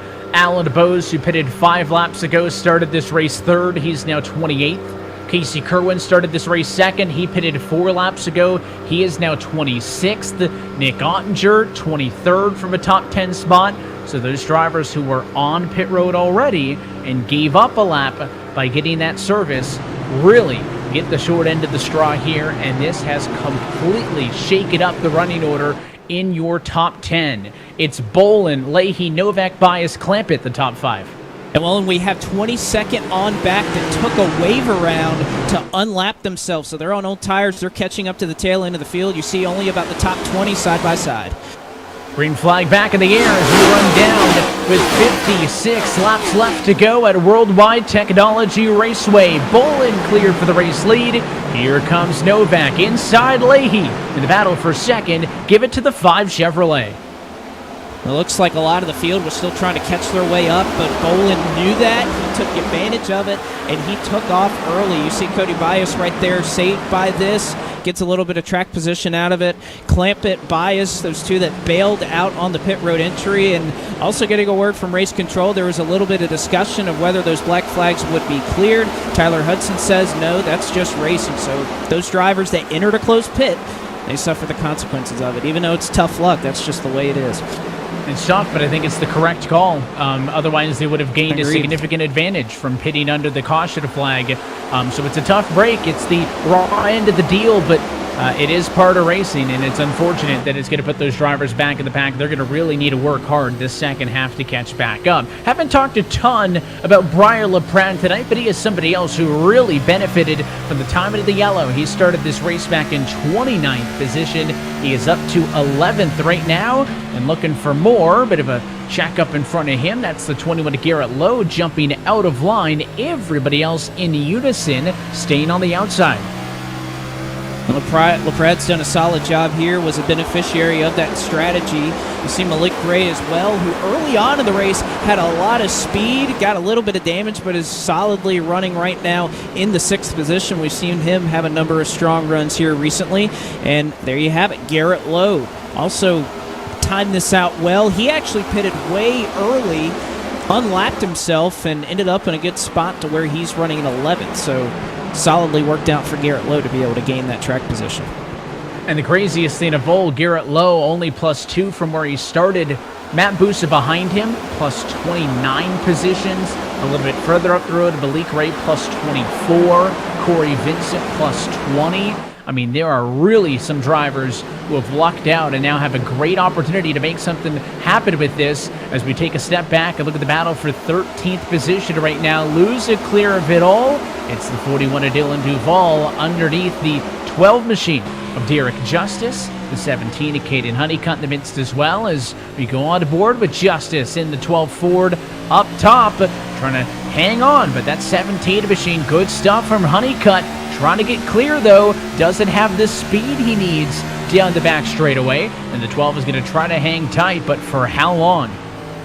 Well, Honeycutt, a little bit of rear-end damage. He's going to slide up in front of Justice, and good for Derek Justice. Obviously, last in the points, just hasn't been the type of year that I'm sure he wanted, but gets a little bit of a beneficiary of strategy here, falls back to 17th as they go to turn 1. Teammates side by side, and oh man, they nearly hit there between Liam Brotherton and Garrett Maines. That's the one rule, is don't get into your teammate, and those two just about touched in the run down to turn number 1. And the 2-car of Brotherton stays in front for the moment. I don't think he's really that happy that Garrett keeps putting the nose on the inside, and finally that 31 Chevrolet will tuck in line. He'll stay ahead of Mullis as the driver who's ahead of all of this chaos is Honeycutt. Honeycutt got passed up by Vicente Salas that last lap, but you're looking back to the battle with Justice, Shelton, Brotherton, and company. Is way to the outside goes Garrett Maines, and Jimmy Mullis will slide on through, making the pass for position number 20. In front of them as well, a bit of action. Ryan Luza trying to get around the 88 machine of Brian LaPrade. So a lot going on right here outside of the top 10 as we are inside of 50 laps to go. And somebody who we have not talked a ton about here tonight right there, the 51 car Blake of Ray Alfala on the doorstep of a top 10. It's been a long time coming here for old 4-time. He has a little bit of rear end damage, but hasn't slowed him up too much. Trying to hang on to the back end of the top 10. Matt Boosters in front of him. You can see Ryan Luza right behind him. But yeah, solid run here for Ray Alfala. This is the type of run that can really turn this season around as we get into the summer months and really start to go to a lot of unique racetracks. We're obviously at World Wide Technology tonight. Go to a couple of road courses, Nashville Super Speedway. So not your kind of lay of the land, mile and a half. This is a good portion of the schedule for Alfala to turn things around. And he's coming off of his best finish of the year, a P5 last week at Charlotte. Let's go on board and take in the sights and sounds of iRacing's virtual Worldwide Technology Raceway. This is iRacing Full Throttle.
And you were looking at a two-way battle for the race lead, this time by with 43 laps to go.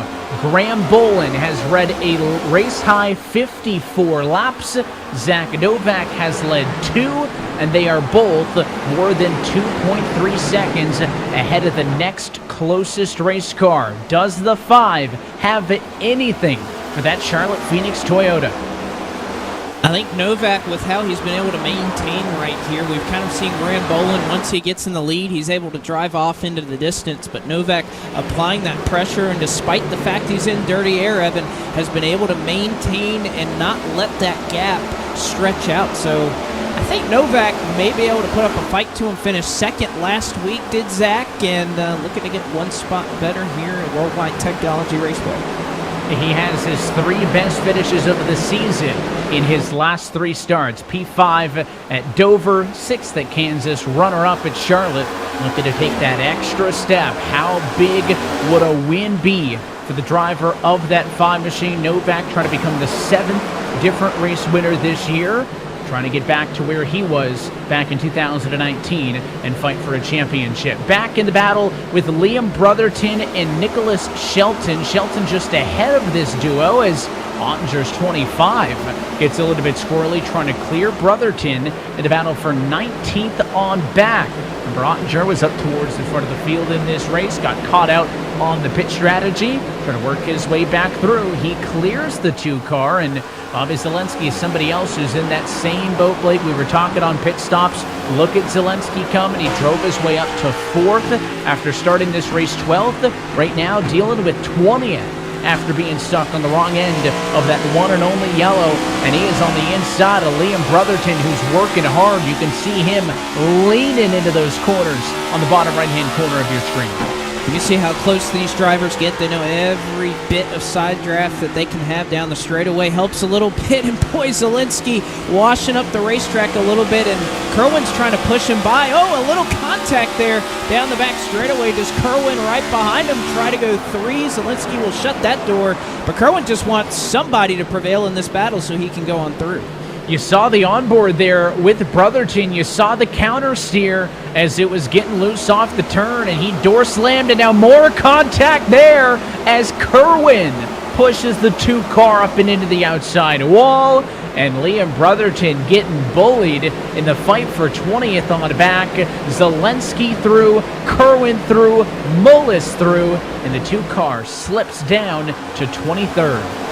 Well, and you see Brotherton right there. Welcome to the eNASCAR Coca-Cola iRacing Series. Rookie of the Year at this juncture, but these guys, they don't mess around up here, and they will teach you some lessons here, especially if you're new to this series.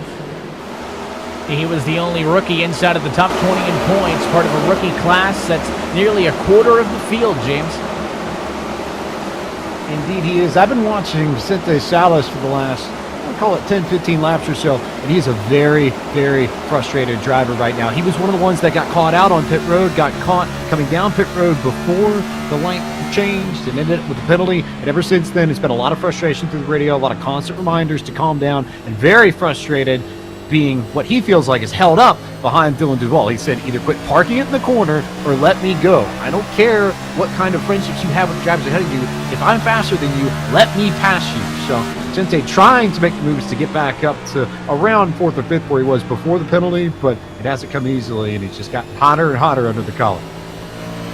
In part of a good battle here with the likes of Keegan Leahy and others. Somebody else, though, who is having a positive run is Logan Clampett. And again, I cannot stress enough, Blake, we've talked about this several times, that it is feast or famine for Logan Clampett. In his 8 starts so far this year, he has 2 finishes of 7th, the other 6, 34th or worse. He doesn't have a midfield day. It's either a great night or a bad night. And it's something we're uncharacteristic of seeing out of Logan Clampett, who's been around the series for such a long time and nearly won the championship last year driving through the field at Texas. Did a tremendous job there, and you can see right there, even the last 3 races specifically, 36th or worse in all 3 races. So Clampett, much needed effort right here. Sure, he'd like to go up and challenge with Novak and Boland, who are getting even closer here in these last couple of laps.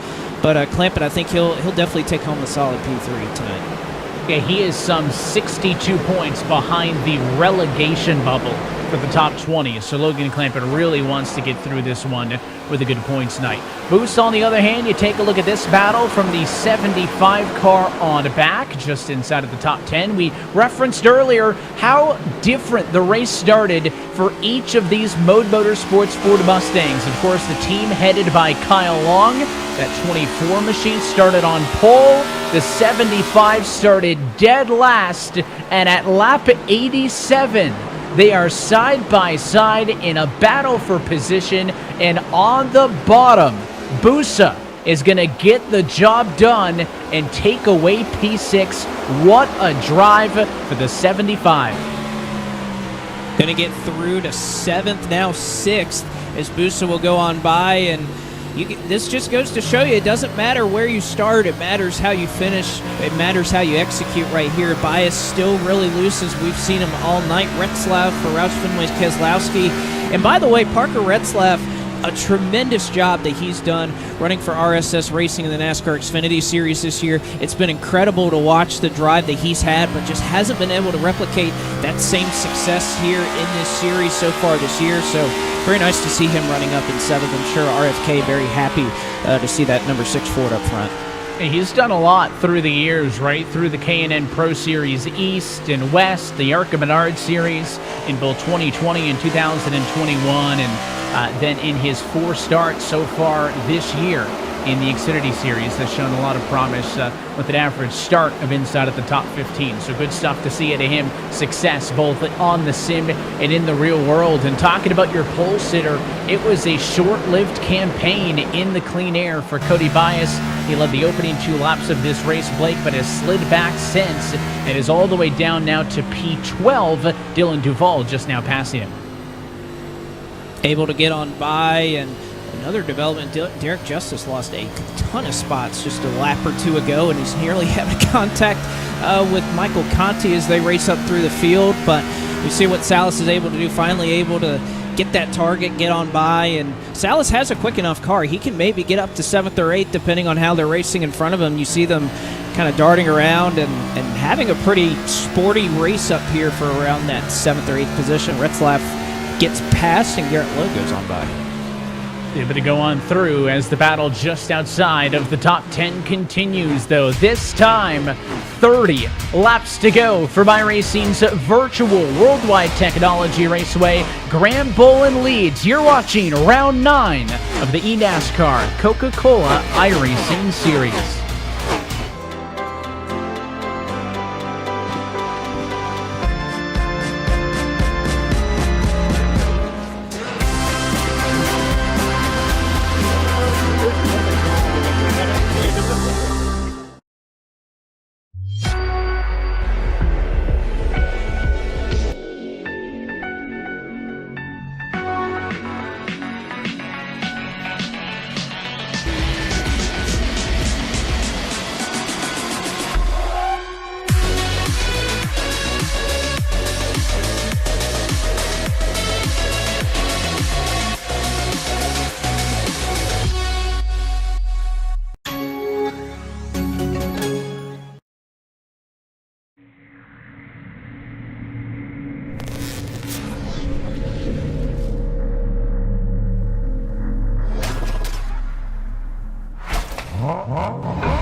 Your age, your name,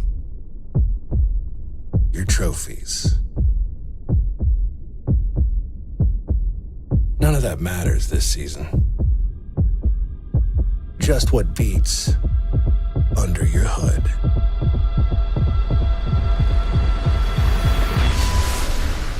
I am NASCAR.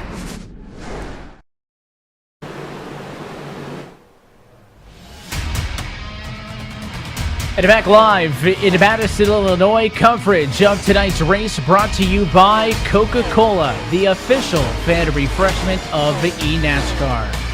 By Asus, the official PC and monitor of the eNASCAR. And by Logitech G, Through design, engineering, and a love of driving games, Logitech G takes racing simulation to another level. Logitech G, the official wheel and pedal set of the eNASCAR Coca-Cola iRacing Series. 26 laps left to go at round number 9 of this eNASCAR Coca-Cola iRacing Series. Graham Bolin still in control as we go on board with Donovan Strauss looking up the road to Michael Conti and Alan Bowes in a battle for 24th and 25th. Again, so many drivers stuck playing catch-up from that one and only yellow in the middle of the green flag pit cycle that happened at halfway home, and here comes Strauss under the 8 car, trying to get another spot back. He was a little loose right there, getting off the corner. As you see, Strauss able to collect it on up. One thing about Strauss, though, I know you can't really see it, but I think just by his facial expression, I mean, you could just see him gripping. That is a death grip on that steering wheel, which not a surprise with this rack pinion steering at a track where it's so sensitive. These drivers definitely hanging onto their wheels pretty tight. Zelensky's somebody else who was on track to have a real good finish in this one, trying to play a little bit of catch up, and the timing of this yellow as well was interesting late because we saw some drivers thinking about a 2-stopper. Most people were going to go to the halfway point, and you can see just the expression out of Michael Conti's face, how he feels about all of this. But when everybody pitted under yellow is when they would have pitted under green anyway. So you're going to see a maximum fuel, a maximum tire into the end. You see loose race cars, they are going to be handling like absolute junk by the time we get down to the end, as he thinks about going inside of mains but doesn't. Able to get there, and again, these drivers are going to be just on that edge of making it on fuel to be able to get to the end, James. Zach Novak, I wouldn't necessarily call it a white flag, but he just came over the radio a few laps ago and said, I just don't have anything for Graham. I'm just going to try and be patient and see if he comes back to me, but he doesn't feel like he has the pace to catch Graham Bolin. Meanwhile, it's a little bit slightly different story for Logan Clampett. He figured at some point the drivers ahead of him would fall off. They haven't, but his crew chief got on the radio and said, just keep doing what you're doing. We can only control what we can control, but you're better than everyone else in front of you and the fastest car on the track. He then said, I might be able to get Zach. I don't know if I can get Graham, but I might be able to fight for P2.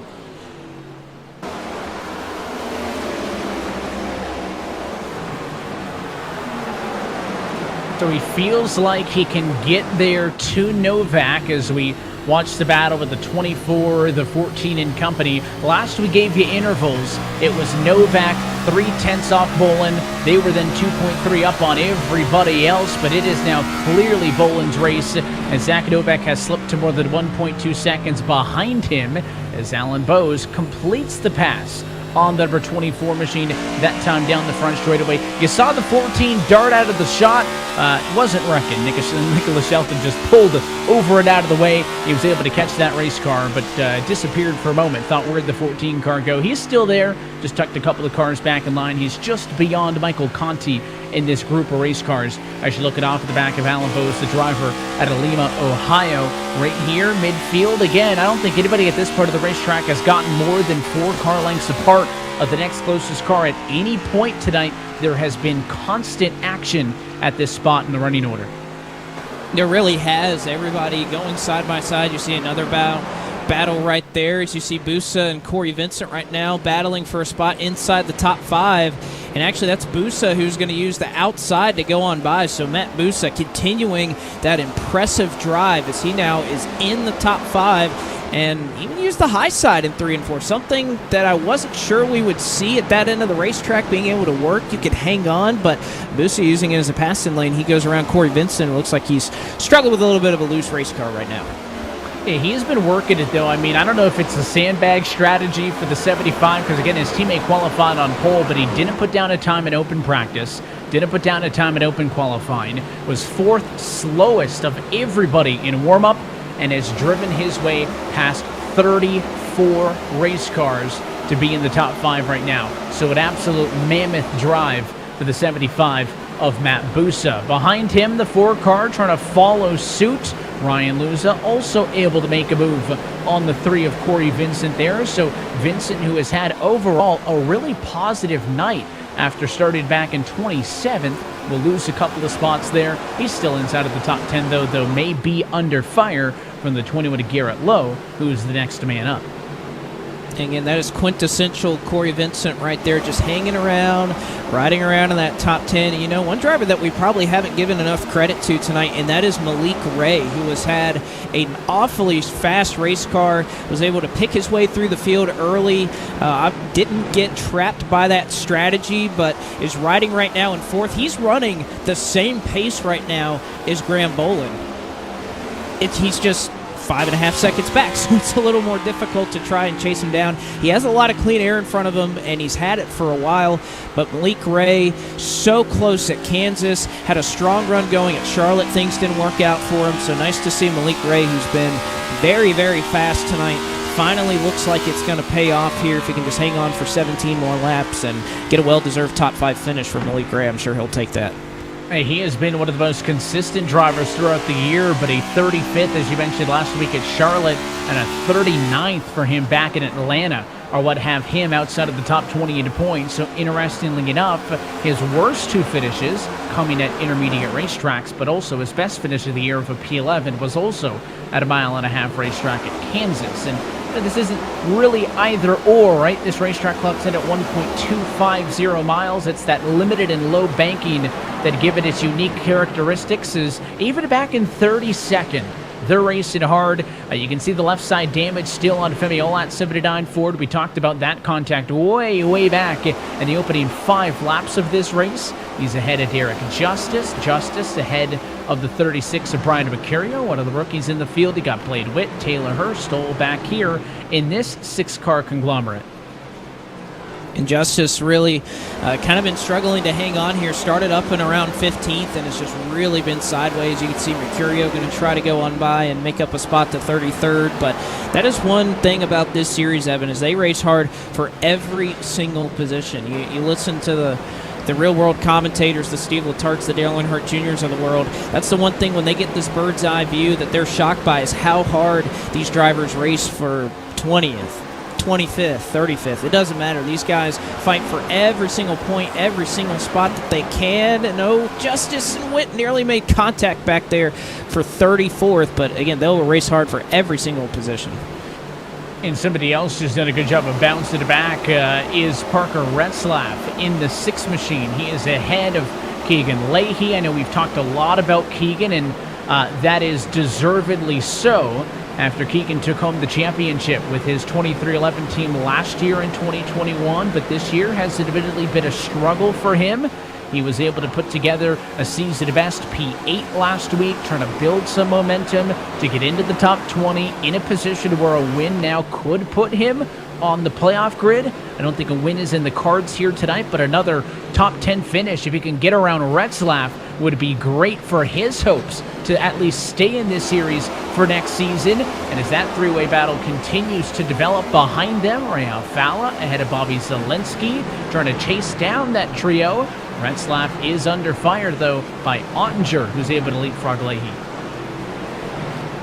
You hate it for Nick Ottinger, who maybe had a second-place run going. Casey Kerwin as well has gotten back up to 16th after restarting at the back of the field after the strategy didn't work. But Alfala, again, doing a solid job to try and turn this season around. You see Bobby Zelensky, somebody that, much like Evan, Mitchell DeYoung, or Keegan Leahy, was really a part of that group, that trio last year that just qualified so well at every single racetrack. It really paid dividends for them, and it hasn't quite had the success, but I tell you what, we go to a road course here very, very soon, and I think that's when you're going to see Bobby Zelensky, Mitchell DeYoung really shake up this championship fight. Yeah, that is a big one on the horizon. Road America, July 5th. Certainly going to be a story. And then Watkins Glen shortly thereafter, August 16th. 2 road courses in 3 weeks. Going to give those drivers plenty of opportunities. Back up to the battle we were watching a couple laps ago. So Keegan Leahy was able to get around Parker Retzlaff shortly after Nick Ottinger did. So Retzlaff minus 2 spots in all of this, and now minus 3 as the 41 of Dylan Duvall's able to clear him as well. Behind all of them, Caden Honeycutt going to allow the 46 car of Mullis to clear. So Jimmy Mullis makes a pass for position. He is now up to P17, even with a tad bit of damage on that 46 car. Mullis now +9 on the afternoon. There's an odd-board look with him and his Sunoco Chevrolet for Rise Esports, fueled by Sunoco, and not a ton out the windshield. He seemingly has gotten around all those cars in the vicinity of him, so he just wants to keep a gap on the drivers behind him with 10 laps to go in this race. Doing a solid job trying to rebound as well. He and his Sunoco Rise Esports teammate Novak having a very fast car. Mullis trying to make his way back up to the front. And that driver that was right behind him, Caden Honeycutt, just has had horrendous luck this year. I was talking to him about it on the grid at Franklin County just a couple of weeks ago, and just kind of asking him, what has gone wrong for you? What do you think is going to be able to turn it around? And it's just a solid night. That's all we need, one solid night. He went out and then wrecked at Charlotte, but at least has finally gotten in a position tonight where Honeycutt, I think, is going to be able to bring it home in the top 20 and just have a night that finally goes his way. He doesn't end up in an accident. You're just looking for a good afternoon. Sometimes you just need something like that to reset you. Of course, that is an all-rookie lineup between he and his RFK Racing teammate Parker Retzlaff. Both of those drivers making their first seasons here in the eNASCAR Coca-Cola iRacing Series. Back up to Graham Boland, who has led now 89 laps and is 8 away from a second win in this eNASCAR Coca-Cola iRacing Series. We referenced some of the road courses. Well, that's where he shook things up last year, winning at Watkins Glen to get himself into a postseason position to get his first career win on an oval. He's 8 laps away from that as we look at the battle for 7th position. Corey Vincent, who has been under fire for much of the late running in this race, now going to have to deal with Garrett Lowe, who's looking to his inside. And again, of course, the caution lingers if something were to happen to these drivers. It's been a fairly clean night. Something that's kind of uncharacteristic of what we've seen this season. These guys finally able to sort it out. We get a bunch of long runs, some green flag racing here. But of course, these drivers that are right nose to tail, just at the outskirts of the top 10, anything happens that can really shake up this race. We've already seen it once. Maybe we'll see it again. And some drivers would appreciate that, others would not. And you had the guts to say the caution word. It's not mine. I don't own it. If anything happens, is Garrett Lowe is going to be able to get underneath the 3 of Vincent. He is through and clear, and almost clear now. 3 car gets a good run through the center, and it might be able to challenge down the back. 21 slides up and almost fences it with that kind of finish of a slide job there. They both got sideways. Vicente Salas going to go to the inside. Nick Ottinger also going to go down to the bottom. And if Vincent's not careful here, he could lose 5 spots before this race is done. Coming in a very inopportune time, you see Nick Ottinger right behind, ready to pounce, and Keegan Leahy also trying to get into the top 10 as well. So a lot of racing happening. Ottinger will lock up, send Vincent up the racetrack, and they will sort it out. Vincent, though, so loose, loses a little bit of time, but that could have really shaken things up. Ottinger made the same mistake that Mullis made. They just didn't come to blows in turn one, but man, that was close.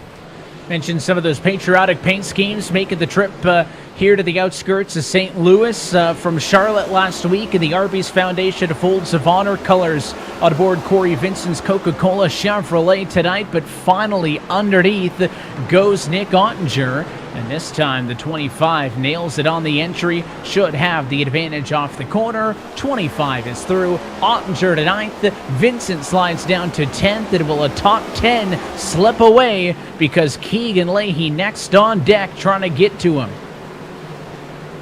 Leahy trying to make his way up, but look forward to this battle for third. You can see Luza has started to run down Malik Ray these last couple of laps, clicked off a 10th or 2 here or there. Clampett has also fallen back into the clutches of Malik Ray, so we could potentially have a battle for third as Clampett has really fallen off these last few laps.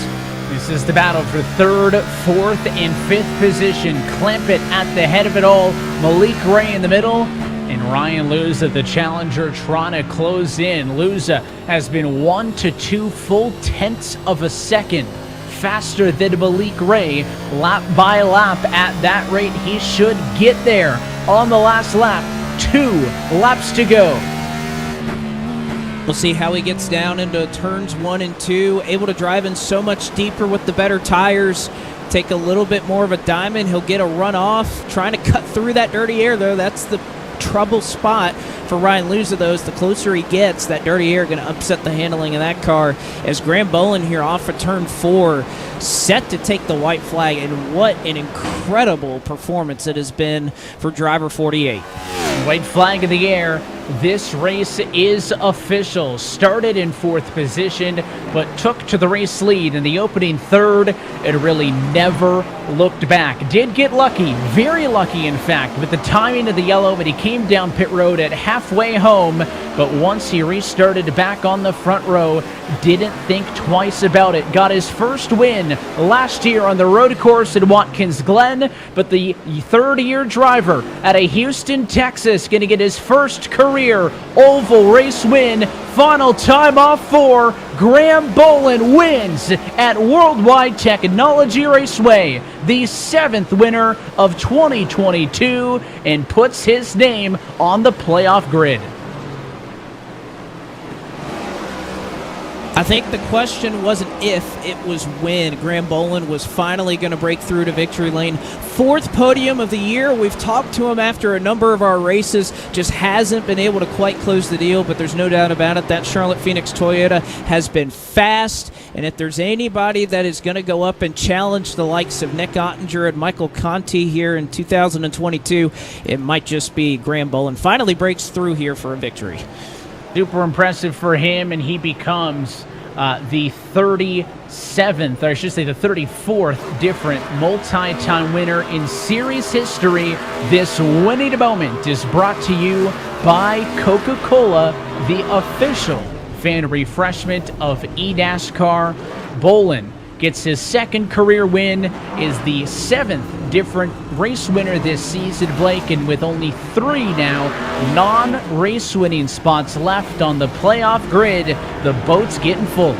It is getting full, and again, we talked about it earlier in the broadcast. We have Road America, a track where you're likely to see either a Bolin, a Zelensky, or a Mitchell DeYoung win. Watkins Glen as well.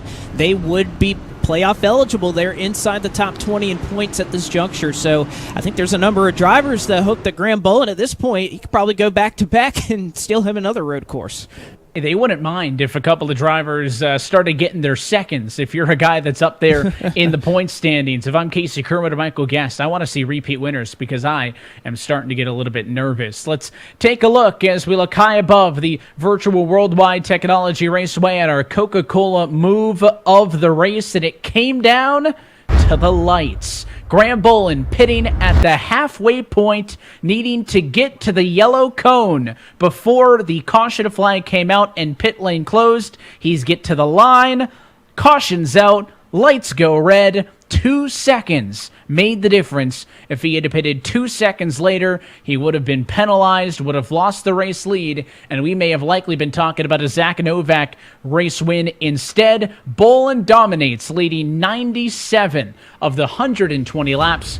As we take a look at your Coca-Cola full race results, Zach Novak 2nd, a great pickup for Logan DeClampett in 3rd to put some energy into the second half of his campaign. We'll talk with all of them in just a few moments. Malik Ray, Ryan Luza, top 5 cars tonight. Ahead of Matt Booth, I should say. Garrett Lowe, Vicente Salas, Nick Ottinger, and Corey Vincent, your top 10.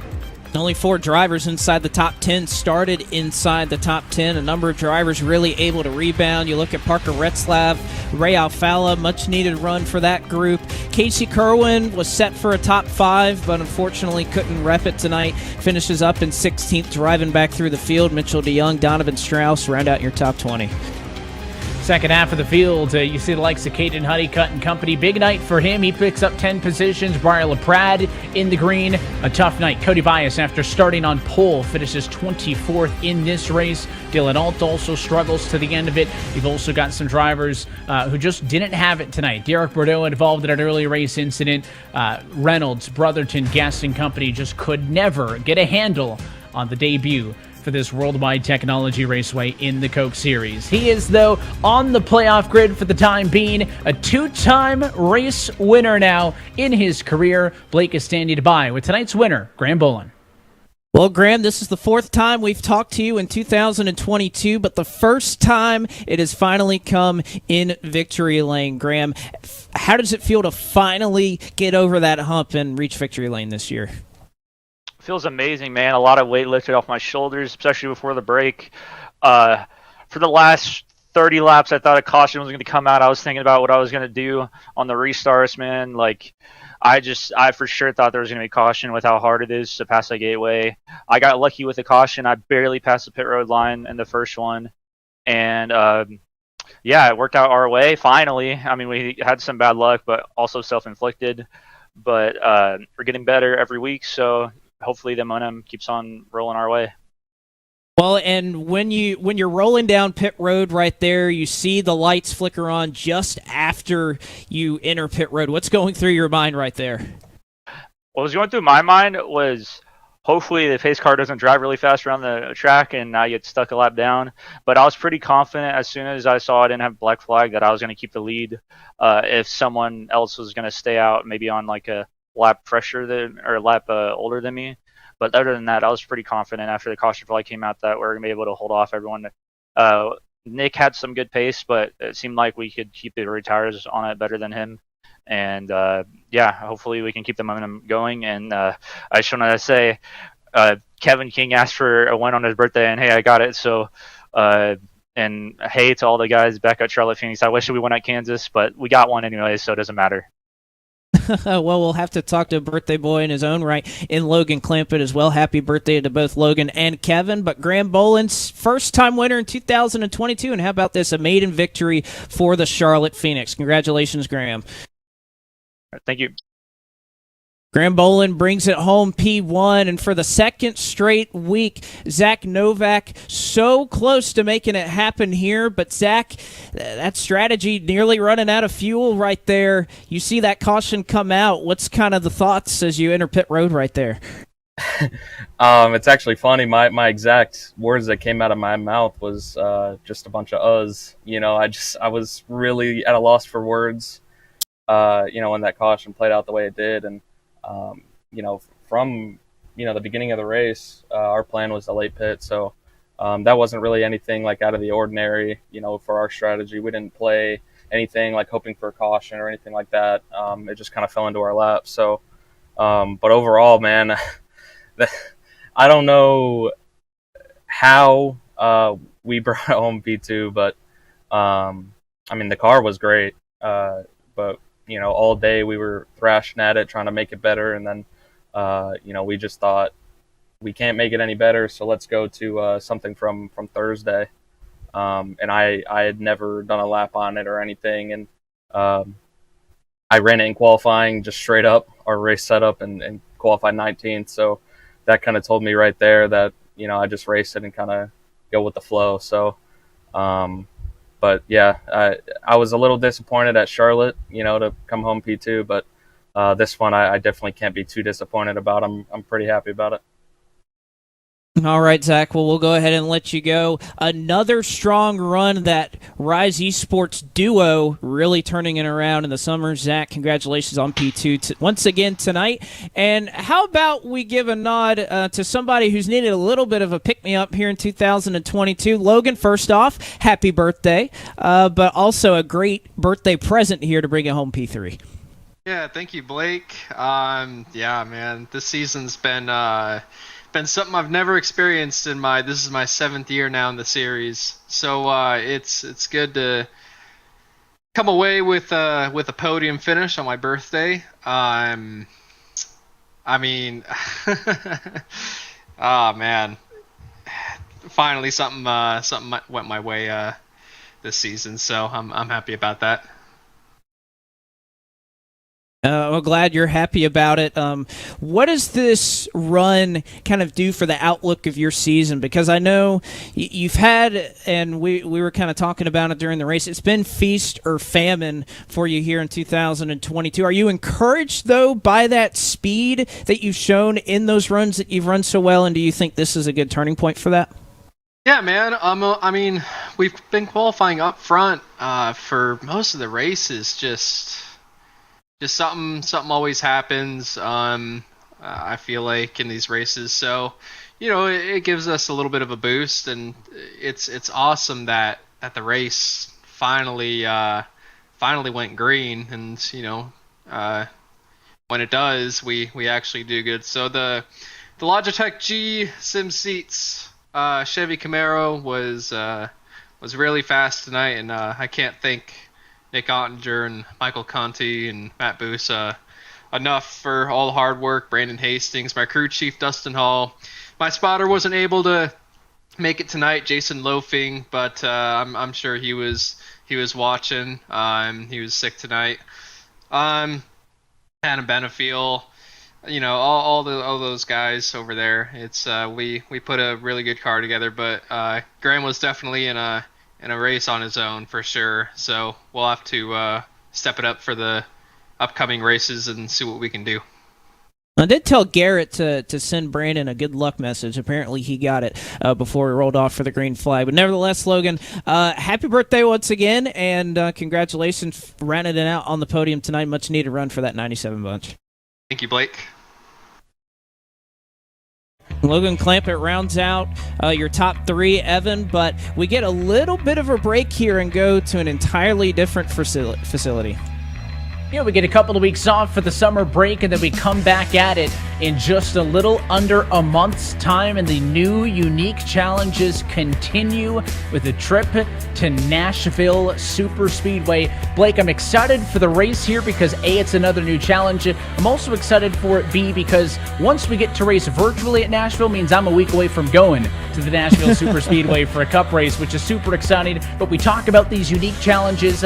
Another first out, Nashville Superspeedway, going to be a fun one leading up to all those rotocourse races. So if you're feeling it on these mid to intermediate sized ovals, you need to start cashing in points while you can, and in 3 weeks is going to be critical to do so. It certainly is. This is a place that can really turn your season around. Personally, I've never figured this place out. I don't like it, but guess what? I ran there in the Contender Series last year. We were able to run some fuel strategy, but if you're a driver that can figure this place out, you'll love it. And because it's so narrow, because it's so unique, if you don't figure it out, well, guess what? It's going to be a long week in the Music City. It will be, as eNASCAR rolls into the Nashville Superspeedway in a couple of weeks' time. But until then, that is it for us here tonight from Madison, Illinois. As always, on behalf of our entire team at iRacing and NASCAR, for our partners at Coca-Cola, and for everybody a part of the broadcast team tonight, from behind the scenes to our Countdown to Green crew and your broadcast crew tonight. For James Pike on pit road, for Blake McCandless, my name is Evan Pasoko, saying thank you for tuning in and congratulations to Graham Bolin, a race winner now in 2 seasons straight, and the 7th different winner of 2022 continues to pack the playoff grid. We're back in 3 weeks' time, Tuesday, June the 21st, for the virtual Nashville Superspeedway. That race and every race of the 2022 eNASCAR Coca-Cola iRacing Series can be found exclusively streaming live at eNASCAR.com. Until next time, good night from World Wide Technology Raceway.